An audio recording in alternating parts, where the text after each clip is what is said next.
سورۃ القصص بسم اللہ الرحمن الرحیم. یہ جو 8 صورتیں ہیں ان میں نوٹ کر لیجئے کہ 4 صورتیں یہ ایک مزاج کی ہیں تقریباً. سورۃ الفرقان، سورۃ الشعراء، سورۃ النمل، سورۃ القصص، یہ آخری ہے اس چوکے کے اندر، یہ آخری ہے. پھر 4 وہ ہیں کہ جن میں وہ بالکل نمایاں قدر مشترک ہے کہ اس میں الف لام میم الف لام میم الف لام میم الف لام میم، تو 4 کے یہ 2 سب گروپس ہیں ان 8 صورتوں کے. لیکن پہلے سب گروپ میں سے ایک صورت وہ ہے کہ جو بغیر حروف مقطعات کے ہے، باقی 2 تاسین میم سے، ایک تاسین سے. اور ایک نقطہ یہ نوٹ کر لیجئے کہ اکثر و بیشتر صورتیں جو آئی ہیں طٰہٰ، سورہ طٰہٰ جو ہے اس میں توئے آئی ہے شروع میں، اور اس میں بھی اکثر و بیشتر حصہ حضرت موسیٰ علیہ السلام کے واقعات پر مشتمل ہے. یہ تاسین میم تاسین، ان میں بھی آپ نے حضرت موسیٰ کا ذکر جو ہے ہر صورت کے اندر موجود ہے. تو اس میں اشارہ کیا ہے بعض حضرات نے کہ حروف مقطعات جو ہیں ان کی ایک توجیہ یہ بھی کی گئی ہے کہ یہ جو حروف ہیں اب عربی اور عبرانی زبان کے، یہ چیزوں کی اشکال سے اخذ کیے گئے ہیں. بعض زبانوں کے حروف جو ہیں وہ آوازوں پر مبنی ہیں، اور بعض کے جو ہے جیسے چینی زبان ہے وہ بھی چیزوں کی شکلوں سے ان کے الفابیٹس بنے ہیں. تو عبرانی اور عربی کے بھی جو ہیں وہ اصل میں چیزیں یا اشیاء، ان کی شکلوں سے انہوں نے حروف اپنے اخذ کیے ہیں. مثلا توئے کو وہ لکھتے ہیں سانپ کی طرح، اگر جو ناگ جو ہے اس نے پھر اٹھایا ہوا ہے اور نیچے کنڈلی ماری ہوئی ہے، یہ توئے ہے. تو تو جو ہے وہ گویا کہ سانپ کی علامت ہے. نون جو ہے وہ مچھلی کی علامت ہے. نون یوں کر کے اور ایک طرف اس کے نقطہ ڈال دے تو بالکل مچھلی، آپ نے کبھی دیکھا ہوگا تو اکثر و بیشتر جو بھی ڈرائنگز ہوتی ہیں، پینٹنگز ہوتی ہیں، وہ مچھلی کی شکل نون کی ہے، اسی لیے ذن نون کہا گیا، مچھلی والا. اور قرآن مجید میں ایک سورت ہے سورہ نون، جس کا اختتام ہوتا ہے حضرت یونس علیہ السلام کے ذکر پر کہ جو مچھلی کے پیٹ میں جن کو اللہ نے پہنچا دیا تھا. تو اس اعتبار سے حروف مقطعات میں سے بعض چیزیں جو ہے مناسبت والی نظر آتی ہیں. تو یہ جو صورتیں ہیں سورہ شعراء اس میں بڑی تفصیل کے ساتھ آیا ہے. سورہ طٰہٰ میں وہ تو میں آپ کو بتا چکا ہوں کہ 8 میں سے 5 رکوع پورے حضرت موسیٰ علیہ السلام کے حالات پر ہیں. اسی طرح اب جو صورت یہ آ رہی ہے سورہ قصص، اس میں بھی حضرت موسیٰ علیہ السلام کے حالات اس میں ذرا اور پہلے کے ہیں. ہم اس سے پہلے پڑھ چکے ہیں کہ جب مدین سے واپس آ رہے تھے تو آپ کو نبوت ملی ہے، لیکن مدین پہنچ کیسے گئے، یہ واقعہ آپ کو سورہ قصص میں ملے گا. کہ یہ جو تو گویا کہ اس تدریج سے حضرت موسیٰ کے حالات آ رہے ہیں کہ جیسے کہ جو آخری دور کے تھے ان کی زندگی کے وہ پہلے آئے ہیں، سورہ بقرہ میں، سورہ اعراف میں. پھر اس کے بعد جو ہے اس سے پہلے کے وہ پھر آپ کو 3 صورتوں میں ملے ہیں، اور بالکل ابتدائی دور کی جو چیزیں وہ سورہ قصص میں ملیں گی.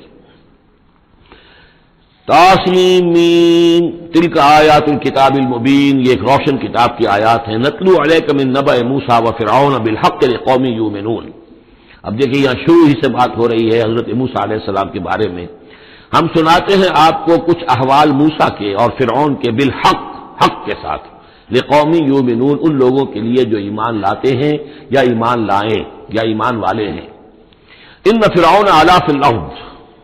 یقیناً فرعون نے بہت سرکشی کی تھی زمین میں، بہت ادھم مچایا تھا. وجعل اہلہا شیعا، اور زمین میں بسنے والوں کو اس نے طبقات میں یا گروہوں میں تقسیم کر دیا تھا، حاکم اور محکوم. ایک قوم جو ہے قبطی وہ حاکم تھی اور بنی اسرائیل محکوم. یستضعف طائفۃ منہم، اس نے دبایا ہوا تھا نیچے ایک گروہ کو، بنی اسرائیل کو دبایا ہوا تھا اور شدید ان کے اوپر جو ہے سختیاں ہو رہی تھی. یذبح ابناہم، ان کے بیٹوں کو ذبح کر دیتا تھا. ویستحیی نساءہم، اور زندہ رکھتا تھا ان کی عورتوں کو. انہ کان من المفسدین، یقیناً وہ فساد مچانے والوں میں سے تھا. ونرید ان نمن علی الذین استضعفوا، اور ہم نے یہ ارادہ کیا کہ ہم احسان کریں ان پر کہ جو دبا دیے گئے ہیں، جنہیں ستایا جا رہا ہے، دبایا جا رہا ہے، پیسا جا رہا ہے، جن پر ظلم ہو رہا ہے، ہم ان پر احسان فرمائیں. فی الارض، زمین میں. ونجعلہم ائمۃ، اور انہیں کو امام بنائیں، اب ان کو دنیا میں طاقت دیں، سربلندی دیں. ونجعلہم الوارثین، اور انہیں کو ہم وارث بنا دیں. ونمکن لہم فی الارض، اور ان کو زمین میں تمکن عطا کریں. ونری فرعون وحامان وجنودہما منہم ما کانوا یحذرون، اور دکھا دیں فرعون کو بھی اور حامان کو بھی، حامان ان کا وزیر تھا، اور فرعون کو اور حامان کو، وجنودہما، اور ان دونوں کے لشکروں کو، منہم ما کانوا یحذرون، جس چیز سے وہ ڈرتے تھے. اب ما کانوا یحذرون میں ایک تو کچھ روایات ہیں جو ہماری تفسیری جو روایات ہیں ان میں کثرت سے آ گئی ہیں، اور وہ یہ ہے کہ خواب دیکھا تھا اس نے کہ اسرائیلیوں میں ایک بیٹا پیدا ہوا ہے، فرعون نے خواب دیکھا تھا کہ جو تمہاری مملکت کو برباد کر دے گا، تمہیں ختم کر دے گا۔ اسی خواب کے بعد اس نے، جیسے کہ حضرت مسیح کے بارے میں انجیل میں یہ ہے صراحت کے ساتھ، اور اس کے بعد جو ہے وہ وہاں پہ جو بھی نوزائیدہ بچہ تھا اس کو قتل کرنے کا معاملہ شروع ہو گیا تھا۔ یہی معاملہ کہتے ہیں کہ قرآن میں بھی اس کا ذکر نہیں ہے اور تورات میں بھی ذکر نہیں ہے، البتہ تالمود میں اس کا ذکر موجود ہے، اور تالمود سے پھر یہ روایات جو ہے ہماری تفسیری روایات کے اندر آ گئی ہیں۔ ما کانوا یحزنون کی ایک دوسری توجہ یہ بھی ممکن ہے کہ ہو، واللہ عالم، لیکن ایک دوسری توجہ بھی ہے کہ انہیں یہ اندیشہ ہو گیا تھا کہ یہ قوم جو ہے اب اس تیزی کے ساتھ بڑھ رہی ہے، اس کی تعداد اتنی تیزی سے بڑھ رہی ہے کہ یہ ہمارے لیے خطرہ بن سکتے ہیں۔ بالکل وہ معاملہ ہے جو آج سے کوئی 20 سال پہلے ہوا تھا ہندوستان میں، جو نسل بندی کا معاملہ تھا کہ مسلمانوں کی تعداد اتنی تیزی سے بڑھ رہی تھی کہ ہندوؤں کو یہ اندیشہ ہوا کہ ان کی تعداد جو ہے وہ آبادی اتنی تیزی سے بڑھ رہی ہے کہ ہمارے لیے یہ خطرہ بن جائیں گے، لہذا ان کو روکنے کے لیے وہ نسل بندی اور جبری نسل بندی، پھر اس میں طرح طرح کے طریقے اختیار کیے گئے۔ اسی کی وجہ سے پھر وہاں مسلمانوں نے پہلی مرتبہ کانگریس کے خلاف یعنی انتخابی مارکے کے اندر بغاوت کی تھی، جس کی وجہ سے کہ اندرا گاندھی جو ہے ہار گئی تھی۔ تو یہ معاملہ جو ہے محسوس ہوتا ہے کہ وہاں یہ محسوس کیا جا رہا تھا کہ یہ جس تیزی کے ساتھ ان کی افزائش نسل ہو رہی ہے یہ ہمارے لیے خطرہ بن سکتے ہیں، یہ وجہ ہے کہ ان کے بچوں کو جو نرینہ اولاد ہے انہیں قتل کیا جا رہا تھا۔ بہرحال یہ دونوں توجیحات ممکن ہے، واللہ عالم۔ وَأَوْحَيْنَا إِلَىٰ أُمِّ مُوسَىٰ أَنْ أَرْضِعِيهِ فَإِذَا خِفْتِ عَلَيْهِ فَأَلْقِيهِ فِي الْيَمِّ وَلَا تَخَافِي وَلَا تَحْزَنِي إِنَّا رَادُّوهُ إِلَيْكِ وَجَاعِلُوهُ مِنَ الْمُرْسَلِينَ صدق اللہ العظیم۔ اور ہم نے وحی کر دی موسیٰ کی والدہ کو کہ اسے دودھ پلاتی رہو، اور جب تمہیں اندیشہ ہو کہ کوئی تلاشی کے لیے لوگ آ رہے ہیں اور کوئی پکڑے جانے کا خوف ہے، فَأَلْقِيهِ فِي الْيَمِّ، تو اسے ڈال دینا دریا میں، نیل میں، وَلَا تَخَافِي وَلَا تَحْزَنِي، اور کوئی خوف نہ کھانا، کوئی رنجیدہ مت ہونا، اِنَّا رَادُّوهُ إِلَيْكَ، ہمارا وعدہ ہے کہ ہم اس بچے کو لوٹا دیں گے تمہاری طرف، تمہارے پاس واپس لے آئیں گے، وَجَاعِلُوهُ مِنَ الْمُرْسَلِينَ، اور اسے ہم نے بنانا ہے اپنے رسولوں میں سے۔ فَالْتَقَطَهُ آلُ فِرْعَوْنَ، تو فرعون کے گھر والوں نے اسے اٹھا لیا۔ اسی سے لفظ لقطہ بنا ہے، لقطہ کہتے ہیں کوئی چیز گری پڑی کہیں ہو اس کو اٹھا لیا جائے، تو لقطے کے احکام ہیں پھر شریعت کے اندر۔ فَالْتَقَطَهُ، اٹھا لیا اس کو آلُ فِرْعَوْنَ لِيَكُونَ لَهُمْ عَدُوًّا وَحَزَنًا، آل فرعون نے، فرعون کے گھر والوں نے اسے اٹھا لیا تاکہ وہ بن جائے ان کے لیے دشمن اور غم کا باعث۔ اس کا مطلب یہ نہیں کہ ان کا یہ ارادہ تھا، ان کو یہ معلوم تھا، بلکہ یہ نتیجہ ہے، یہ گویا کہ آخری نتیجہ جو نکلا اس کا کہ وہی بچہ جس کو انہوں نے نکالا دریائے نیل سے، بعد میں ان کے لیے وہ ایک ان کی تکلیف کا موجب بنا۔ ان فرعون و حامان و جنودہما کانوا خاطئین، یقین فرعون اور حامان اور ان کے لشکر جو ہے وہ چوک گئے، خطا کھائی۔ وقالت امرأۃ فرعون، اور کہا فرعون کی بیوی نے، قرۃ عین لی و لک، یہ آنکھوں کی ٹھنڈک ہوگا یہ بچہ میرے لیے بھی اور تیرے لیے بھی۔ فرعون سے کہا اپنے شوہر سے، لا تقتلوہ، اسے قتل نہ کرو، عسیٰ ان ینفعنا، ہو سکتا ہے یہ ہمیں کوئی نفع پہنچائے، مفید ہو ہمارے لیے، اور نتخذہ ولدا، بالکل وہی الفاظ ہیں جو امرأۃ العزیز نے کہے تھے حضرت یوسف علیہ السلام کے بارے میں، ہو سکتا ہے کہ اس سے ہمیں کوئی فائدہ پہنچے یا ہم اسے اپنا بیٹا بنا لیں۔ وہم لا یشعرون، اور انہیں اندازہ نہیں تھا کہ وہ کیا کر رہے ہیں۔ وَأَصْبَحَ فُؤَادُ أُمِّ مُوسَىٰ فارغا، اور ادھر موسیٰ کی والدہ کے جذبات جو ہیں اس کے اندر ہیجان پیدا ہو گیا، ان کا دل جو ہے اڑ گیا، اڑا ہو گیا، یعنی جس کو کہتے ہیں کہ دل کے اندر 100 طرح کے ان کے وسوسے پیدا ہوئے۔ ان کادت لتبدی بہی، وہ تو اس درجے مستر ہو گئی تھی کہ شاید ظاہر ہی کر دیتی، بھانڈا ہی پھوڑ دیتی۔ لولا ان ربطنا علی قلبها، اگر ہم نے اس کے دل کو مضبوط نہ کر دیا ہوتا، اس کو باندھ نہ دیا ہوتا، ڈھارس نہ دی ہوتی اس کے دل کو، لتکون من المؤمنین، تاکہ وہ ہو جائے ایمان والوں میں سے۔ وقالت لاختہ قصیہ، اور موسیٰ کی والدہ نے کہا اپنی بیٹی سے جو کہ بہن تھی حضرت موسیٰ کی، کہا اس کی بہن سے ذرا اس کے پیچھے پیچھے چل۔ فبصرت، وہ دیکھتی رہی، بہی اس کو، عن جنب، اجنبی ہو کر، کہ جیسے میرا کوئی تعلق نہیں ہے، لیکن یہ کہ بہرحال اتفاقاً میں بھی دریا کے کنارے جا رہی تھی، میں نے یہ دیکھا ہے کہ صندوق چلا آ رہا ہے۔ وَهُمْ لَا يَشْعُرُونَ، انہیں اس کا احساس نہیں ہوا کہ یہ تو جان بوجھ کر پوری طریقے سے یہاں پہنچی ہے، پورے اپنے ارادے کے ساتھ۔ وَحَرَّمْنَا عَلَيْهِ الْمَرَاضِعَ مِنْ قَبْلُ، اور ہم نے حرام کر دی تھی ان پر تمام دودھ پلانے والیاں حضرت موسیٰ پر اس سے پہلے، یعنی یہ کہ اس بہن کے پہنچنے سے پہلے پہلے انہوں نے بہت سی خواتین کو بلایا تھا جو دودھ پلا سکتی تھی اس کو، لیکن کسی کا دودھ جو ہے وہ پینا قبول نہیں کیا حضرت موسیٰ نے۔ یہ ساری چیزیں اللہ کی طرف سے ہیں، اس کی مشیت ہے، اس کی تقدیر سے ہو رہا ہے۔ وَحَرَّمْنَا عَلَيْهِ الْمَرَاضِعَ مِنْ قَبْلُ فَقَالَتْ، اب یہ پہنچی وہاں تو وہاں تو تشویش تھی، اتنا بچہ اچھا ہے، خوبصورت ہے۔ وَأَلْقَيْتُ عَلَيْكَ مَحَبَّةً مِّنِّي، یہ ہم پڑھ آئے ہیں سورہ طٰہٰ میں، ایسے موہنی صورت کے اس کے اوپر محبت کا پرتاؤ اللہ تعالیٰ نے اپنی محبت کا پرتاؤ ڈالا۔ تو اب وہ تشویش میں تھے کہ کیا ہوگا اس کا، کون دودھ پلائے۔ ابھی میرا خیال ہے کہ فیڈرز تو ابھی ایجاد نہیں ہوئے ہوں گے کہ دودھ پلانے کا کوئی اور نظام ہو۔ قالت، تو اس نے کہا، هل ادلکم علی اہل بیت یکفلونہ لکم، تو کیا میں تمہاری رہنمائی کروں ایک گھر والوں کی طرف کہ جو اس کی کفالت کریں گے، اس کو پال دیں گے تمہارے لیے، وہم لہ ناصحون، اور وہ اس کے خیر خواہ ہیں۔ فرددناہ الی امہ کی تقر عینہا، تو ہم نے لوٹا دیا اسے اس کی والدہ کی گود میں تاکہ اس کی آنکھیں ٹھنڈی رہیں، ولا تحزن، اور وہ رنجیدہ نہ ہو، ولتعلم ان وعد اللہ حق، اور تاکہ اس کو معلوم ہو جائے ام موسیٰ کو کہ اللہ کا وعدہ حق ہے، سچا ہے، جو اس نے کہا تھا کہ لوٹا دیں گے وہ لوٹا دیا۔ ولکن اکثرهم لا يعلمون، لیکن اکثر لوگ جانتے نہیں ہیں۔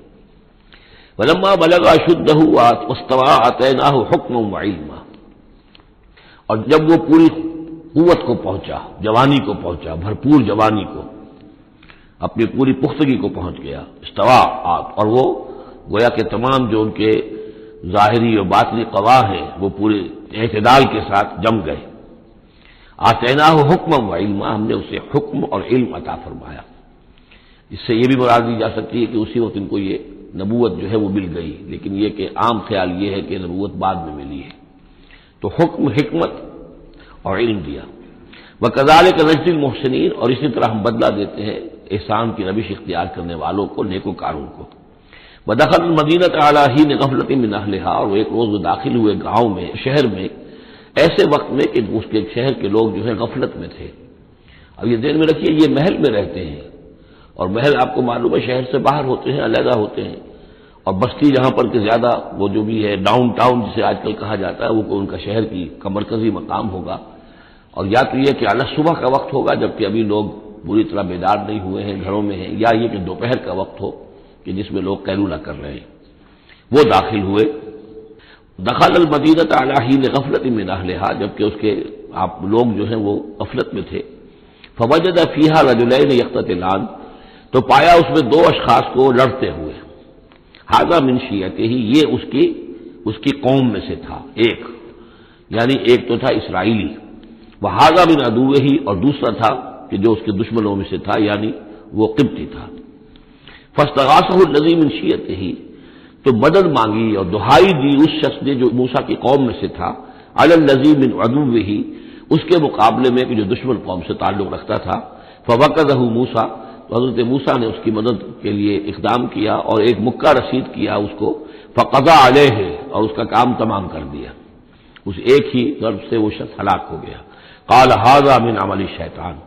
اب تنبہ ہوا کہ یہ تو شیطان کا معاملہ ہو گیا، شیطان کا عمل ہوا۔ انہ عدو مضل مبین، ان کی نیت قتل کرنے کی نہیں تھی، لیکن یہ ہے کہ وہ ضرب ایسی شدید لگی کہ وہ مر گیا۔ انہ یقیناً شیطان جو ہے وہ تو دشمن ہے اور گمراہ کرنے والا ہے کھلا۔ قال رب انی ظلمت نفسی فاغفر لی فغفر له، انہوں نے عرض کیا اللہ سے، پروردگار میں نے ظلم کیا اپنی جان پر، پس مجھے بخش دے،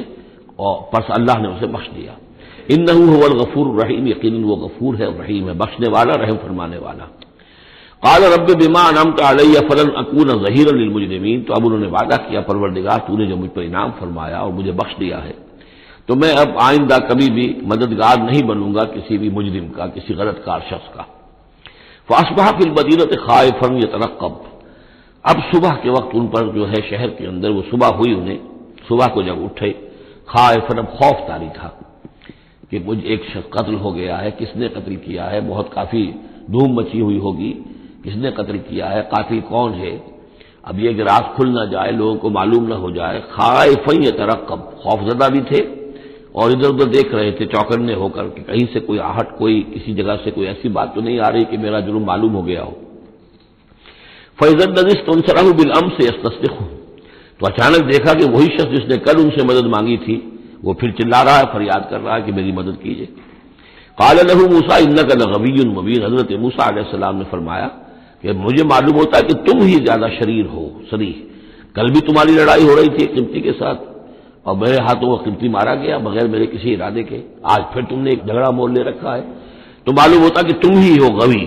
حد سے بڑھنے والے، اور مبین کھلم کھلا۔ فلما اراد ان یبطش بالذی هو عدو لهما، یہ بات تو کہیں اس اسرائیلی سے، لیکن کوشش یہ کی، ارادہ کیا کہ دوسرا جو دشمن قوم سے تھا اس کو پکڑ لیں،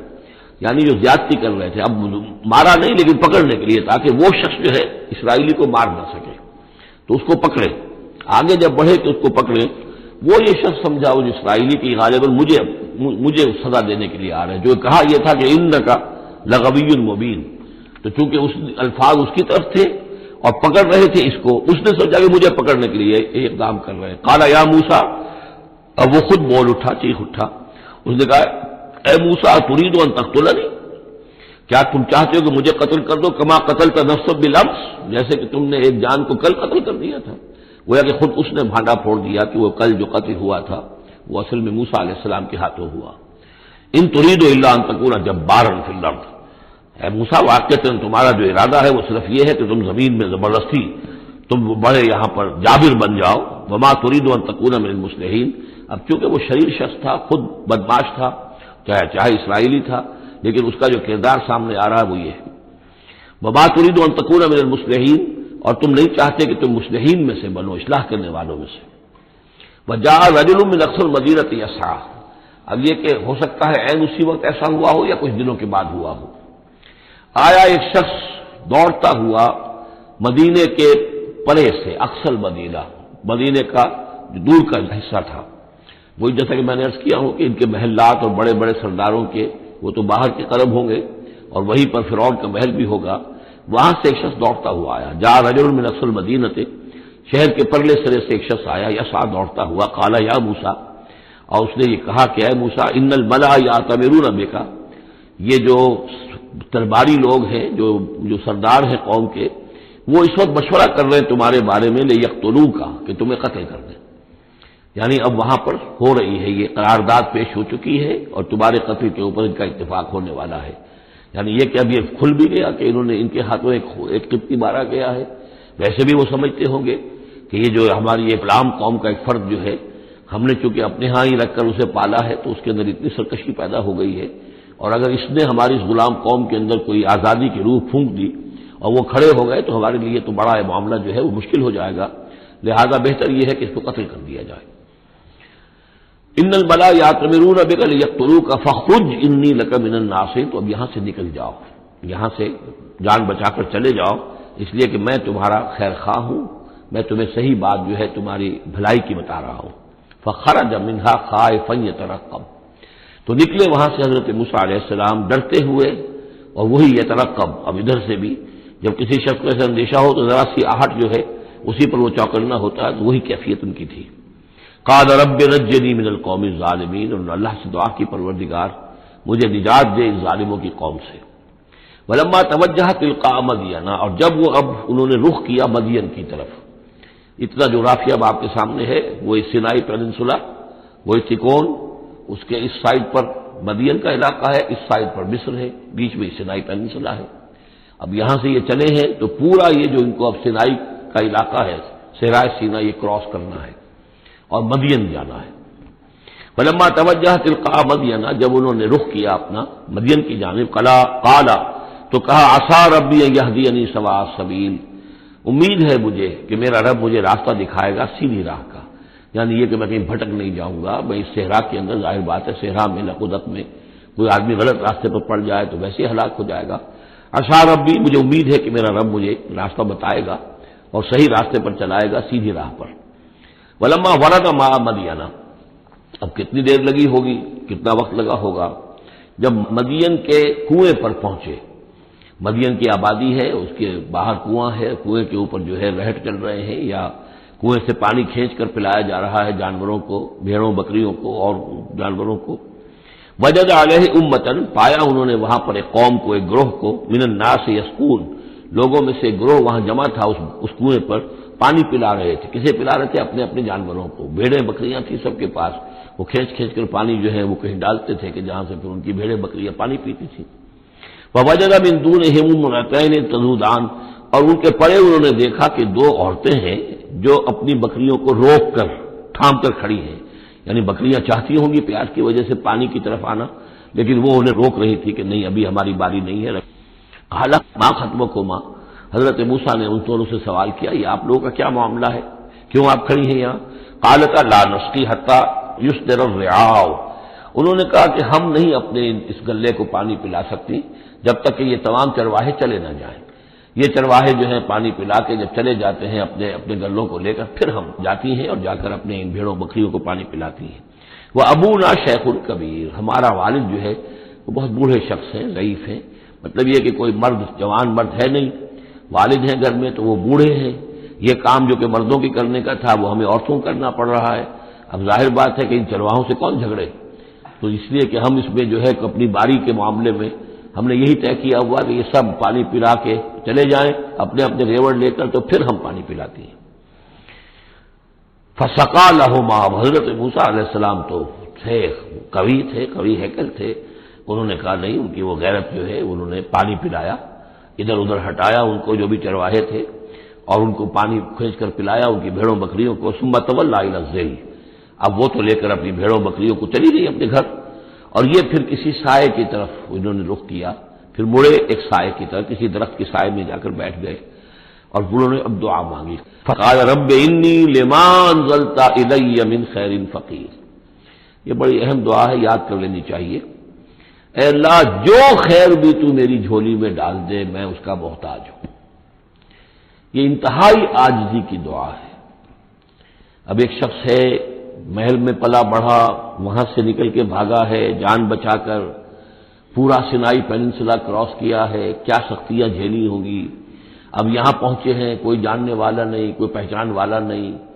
ایک بالکل یوں سمجھیے کہ غربت کی حالت ہے۔ تو اب اس حالت میں ہوتا ہے کہ انسان، ایک تو فقیر وہ ہوتا ہے جو کہتا ہے ٹھسے کے ساتھ میں اتنے پیسے لوں گا، میں 5 روپے سے کم نہیں لوں گا۔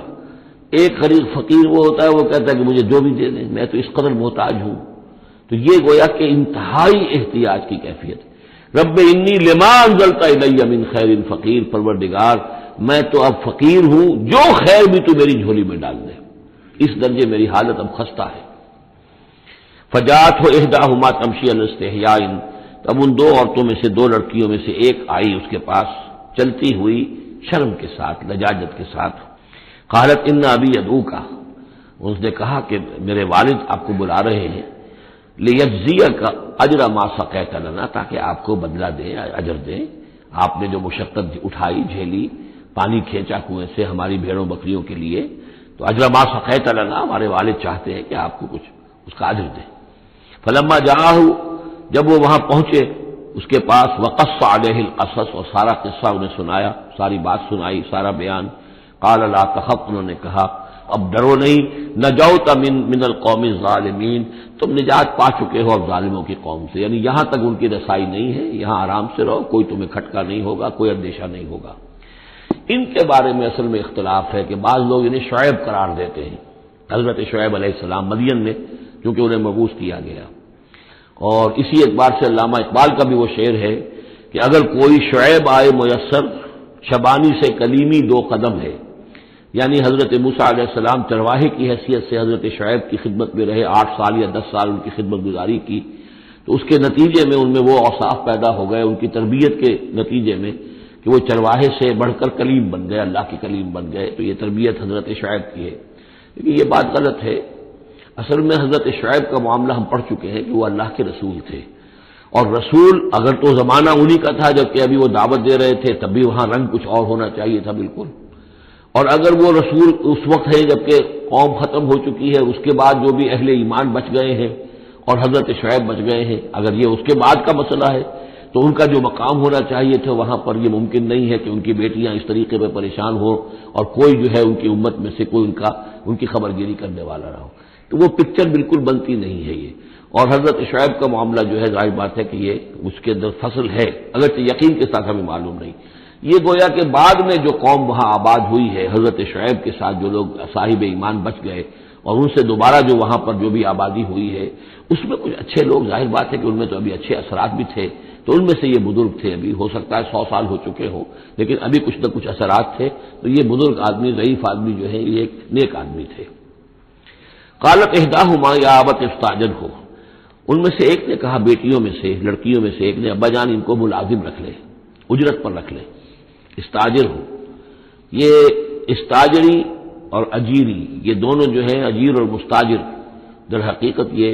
آجر اور اجیر وہ ہے کہ جو اجرت کے اوپر کام کرتا ہو،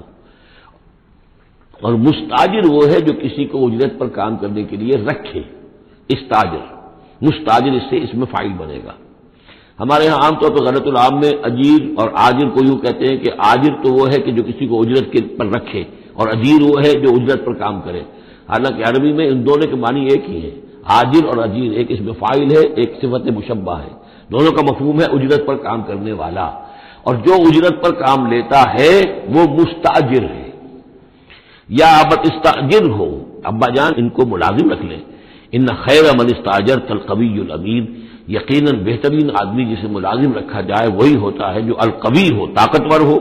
وہ دیکھ لیا تھا کہ حضرت موسیٰ علیہ السلام سے کوئی جو ہے وہ وہاں کے چرواہوں میں سے کسی نے الجھنے کی کوشش نہیں کی، وہ ڈر کے ادھر ادھر ہو گئے اور کسی نے جو ہے ان کو روکا نہیں. تو طاقت والے بھی ہیں اور امین ہیں. انہوں نے یہ مشاہدہ کر لیا تھا کہ کوئی بری نگاہ حضرت موسیٰ نے نہیں ڈالی ہوگی ان لڑکیوں پر. تو ظاہر بات ہے کہ اس معاملے میں تو عورت کا احساس بہت بیدار ہوتا ہے کہ کسی مرد کی نگاہ جو ہے کس قسم کی ہے جو اس پر پڑ رہی ہے. تو اسے چونکہ ذاتی تجربہ ہو چکا تھا کہ ان کے اندر وہ امانت پوری موجود ہے اور کسی درجے میں بھی نگاہ کی خیانت بھی ان میں نہیں ہے. تو جس شخص کی نگاہ میں خیانت نہیں ہے وہ اور کسی معاملے میں کیا خیانت کرے گا. کہ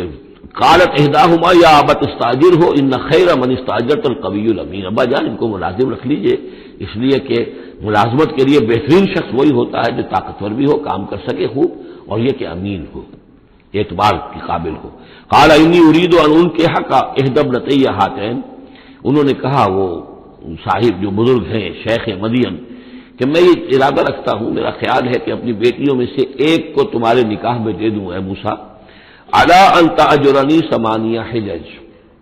لیکن اس پر کہ تم 8 سال تک میرے ہاں اجرت پر کام کرو، میری ملازمت کرو. یہ جو مہر کا معاملہ ہے یہ پچھلے زمانے میں ایسا ہی ہوگا جیسے آج کل پٹھانوں میں بھی ہوتا ہی ہے ابھی، کہ وہ مہر جو ہے وہ والدین لے لیتے ہیں رقم جو ہے، گویا کہ وہ اس لڑکی کو جو پالا ہے پوسا ہے تو یہ در حقیقت اس کا بدل ہے وہ جو لے رہے ہیں کہ ہم نے اس کو پالا پوسا، آپ تمہارے حوالے کر رہے ہیں تو ہمیں اس کی رقم دو. جبکہ اسلام میں آ کر اس کو بدل دیا گیا ہے، مہر جو ہے لڑکی کا حق ہے، وہ اس کے والدین کا حق نہیں ہے. البتہ اس وقت معلوم ہوتا ہے کہ رواج یہی تھا کہ چونکہ اپنی بیٹی نکاح میں دینے کے لیے تیار ہو رہے ہیں تو اس کے عوض اپنی ملازمت کروانا چاہتے ہیں کہ تم میری ملازمت کرو، میری خدمت کرو 8 برس تک. تو یہ گویا کہ بدل ہو جائے گا اس کا کہ میں اپنی ایک بیٹی کا نکاح تم سے کر دوں گا. فَإِنْ أَتْمَمْتَ عَشْرًا فَمِنْ عِنْدِكَ، اور اگر تم 10 سال کر دو تو یہ تمہاری طرف سے ہے، یہ گویا کہ تمہاری طرف سے ایک احسان ہوگا.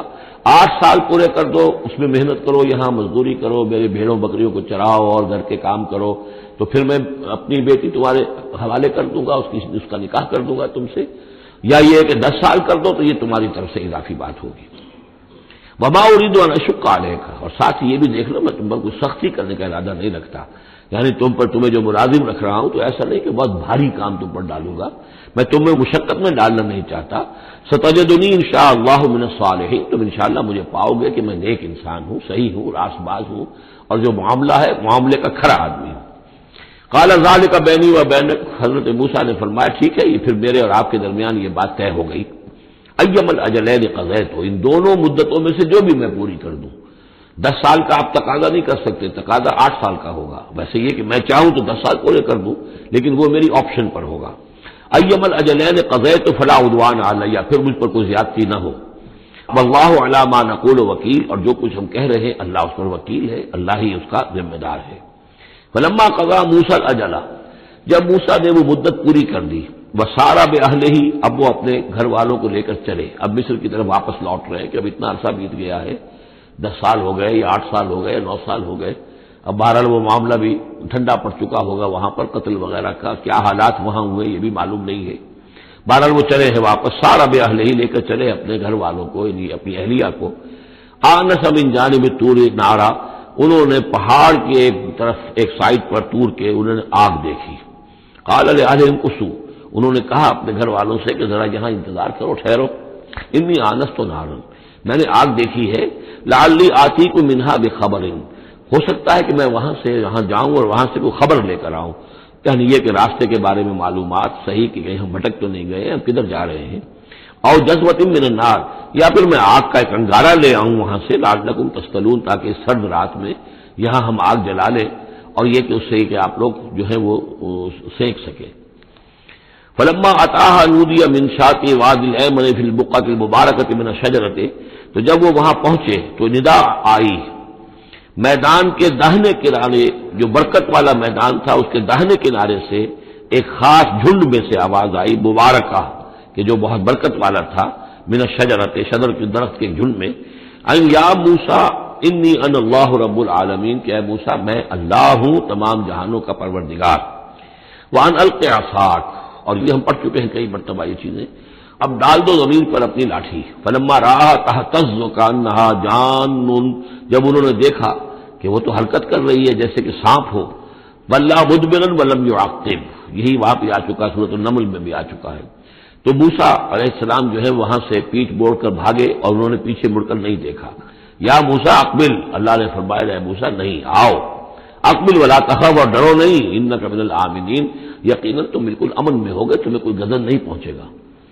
اسلک یدک فی جیبک، اور اپنا ہاتھ جو ہے ذرا اپنے گریبان میں ڈالو، تخرج بیضاء من غیر سوء، وہ نکلے گا سفید ہو کر بغیر اس کے کہ اس میں کوئی بیماری ہو یا اس میں کوئی اور برائی پیدا ہو۔ وَاضْمُمْ إِلَيْكَ جَنَاحَكَ مِنَ الرَّهْبِ، اور اگر کبھی تمہیں کوئی خوف لاحق ہو تو ذرا اپنے بازو کو اپنی بغل کے ساتھ اچھی طرح جوڑ لینا، یہ گویا کہ کوئی خاص ترکیب بتائی گئی ہے کہ اس طریقے سے خوف کے اثرات جو ہیں وہ زائل ہو جائیں گے۔ فَذَانِكَ بُرْهَانَانِ مِن رَّبِّكَ، باقی وہ دو جو ہیں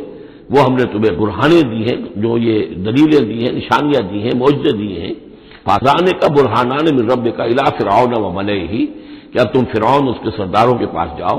انہم کانوا قوما فاسقین، یقیناً وہ ایک فاسق اور فاجر اور سرکش قوم بن گئے ہیں۔ قال رب انی قتلت منہم نفسا، حضرت موسیٰ نے عرض کیا پروردگار میں نے ان کی قوم کے ایک شخص کو قتل کر دیا تھا، فاخاف ان یقتلون،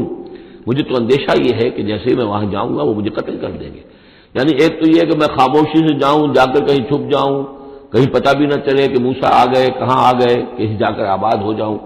ایک یہ کہ میں جاؤں اور فرعون کے ہاں جاؤں اور جا کر وہاں پیغام پیش کروں، تو اس میں تو مجھے اندیشہ یہ ہے کہ فوری طور پر مجھ پر مقدمہ قائم ہوگا اور مجھے قتل کر دیا جائے گا۔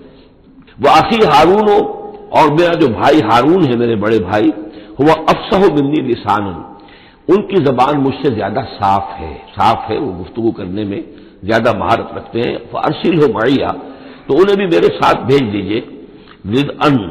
میری مدد کے لیے، یصدقونی، تاکہ وہ میری تصدیق کرے، انی اخاف ان یکذبون، مجھے اندیشہ ہے کہ وہ مجھے جھٹلائیں گے۔ قال سنشد عضدک باخیک، اللہ تعالیٰ نے فرمایا ٹھیک ہے ہم تمہارے بازو کو مضبوط کریں گے تمہارے بھائی کے ذریعے سے، وَنَجْعَلُ لَكُمَا سُلْطَانًا، اور ہم تمہارے لیے دونوں کے لیے ایسا روب تمہارے اندر پیدا کر دیں گے، فَلَا يَصِلُونَ إِلَيْكُمَا، کہ وہ تمہاری طرف آگے بڑھ نہیں سکیں گے، تمہاری طرف تمہیں ہاتھ نہیں لگا سکیں گے۔ یعنی یہ بھی جیسے کہ ایک وقت میں ہم نے تمہارے چہرے پر ایسی محبت کا پرتو ڈال دیا تھا کہ کوئی آپ کو قتل نہیں کر سکا، اسی طریقے سے اب ہم ایک ایسا روب جو ہے آپ کی شخصیت کے اندر، تمہاری شخصیت جو ہے پیدا کر دیں گے تم دونوں کی، کہ کوئی شخص تمہارے خلاف کوئی اقدام نہیں کر سکے گا۔ بے آیاتنا انتما ومن اتبعکم الغالبون، اور یقیناً ہماری آیات کی بدولت تم دونوں اور جو بھی تم دونوں کی پیروی کریں گے وہی غالب رہیں گے۔ فلما جاء موسیٰ بآیاتنا، تو جب موسیٰ پہنچے ان کے پاس ہماری آیات کے ساتھ، بینات، روشن آیات لے کر، قالوا ما ھذا الا سحر مفترى، انہوں نے کہا یہ تو نہیں ہے کچھ بھی سوائے اس کے کہ جادو ہے جو افترا ہو رہا ہے، گھڑا ہوا ہے۔ وما سمعنا بھذا فی آبائنا الاولین، اور ہم نے ایسی کوئی بات اپنے پہلے آباء و اجداد میں نہیں سنی۔ نئی بات لے کر آئے ہو کہ اللہ جو ہے اس کائنات کا خالق، اس نے کسی کو رسول بنا کر بھیجا ہے اور وہ اس کا نمائندہ ہے، اس کی بات ماننی پڑے گی۔ ہم نے تو یہ بات پہلے کبھی سنی نہیں ہے۔ وقال موسیٰ ربی عالم بمن جاء بالہدی من عنده، موسیٰ نے کہا میرا پروردگار خوب جانتا ہے کہ کون ہدایت لے کر آیا ہے اس کے پاس سے، یعنی اللہ کے علم میں ہے۔ ومن تکون له عاقبۃ الدار، اور میرا رب جانتا ہے کہ کس کے لیے ہے آخرت کا گھر۔ انہ لا یفلح الظالمون، یقینا ظالم فلاح نہیں پاتے۔ وقال فرعون یا ایھا الملأ ما علمت لکم من الہ غیری، اور کہا فرعون نے کہ اے میرے سرداروں، اے میرے درباریوں سرداروں، ما علمت لکم من الہ غیری، میں نہیں جانتا تمہارے لیے اپنے سوا کوئی الہ، میں الہ ہوں تمہارا، میں مالک ہوں، میں خالق تو نہیں لیکن میں ایک رب ہوں یہاں اس معنی میں کہ میرا حکم ہے، میری حکومت ہے، میری مرضی چلتی ہے، میرا اختیار ہے، اس کے سوا میں کسی کو رب ماننے کو تیار نہیں، کوئی الہ ماننے کو تیار نہیں۔ ما علمت لکم من الہ غیری فاوقد لی یا حامان، تو اے حامان ذرا آگ دے، بھٹا جو ہے اینٹوں کا، اس میں جو تین جو گارے کی اینٹیں ہیں ان کو ذرا پکاؤ بٹے کے اندر، آگ لگاؤ، فاجعل لی صرحا، اور پھر میرے لیے ایک بہت بڑی عمارت بناؤ، لعلی اطلع الی الہ موسیٰ، یہ موسیٰ جو کہتا کہ اللہ ہے اور وہ آسمانوں پر ہے، تو میں ذرا اونچا ہو کر دیکھوں تو صحیح، جھانکوں تو صحیح آسمانوں میں، ایک ایسی اونچی عمارت کے اوپر چڑھ کر کے میں دیکھوں کہ میں موسیٰ کے الہ کو جھانکنے کی کوشش کروں۔ وَإِنِّي لَأَظُنُّهُ مِنَ الْكَاذِبِينَ، اور میں تو سمجھتا ہوں کہ وہ جھوٹ بول رہا ہے۔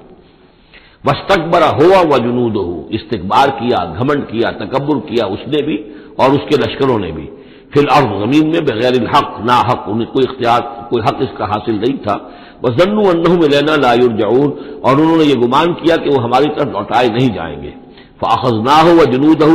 فَلَمَزْنَاهُمْ فِي الْيَمِّ، تو ہم نے پکڑا اس کو اور اس کے لشکروں کو اور ہم نے ان کو پھینک دیا پھر سمندر میں۔ فانظر کیف کان عاقبۃ الظالمین، تو دیکھو کیسا انجام ہوا ظالموں کا۔ وجعلناہم ائمۃ یدعون الی النار، اور ہم نے انہیں بنا دیا امام کہ جو لوگوں کو آگ کی طرف بلانے والے تھے، یعنی فرعون اور اس کے درباری لوگوں کو آگ کی طرف بلانے والے بن گئے۔ ویوم القیامۃ لا ینصرون، اور قیامت کے دن ان کی کوئی مدد نہیں کی جائے گی۔ واتبعناہم فی ہذہ الدنیا لعنہ، اور ہم نے اس دنیا میں بھی ان پر ان کے پیچھے لعنت لگا دی ہے، لعنت رکھ دی ہے جو ان کا پیچھا کر رہی ہے۔ ویوم القیامۃ ہم من المقبوحین، اور قیامت کے دن یقیناً وہ بہت ہی برائی کی کیفیت میں ہوں گے۔ وَلَقَدْ آتَيْنَا مُوسَى الْكِتَابَ مِن بَعْدِ مَا أَهْلَكْنَا الْقُرُونَ الْأُولَىٰ، اور ہم نے موسیٰ کو کتاب عطا فرمائی اس کے بعد کہ ہم نے پہلی جماعتوں کو ہلاک کر دیا تھا۔ بصائر للناس،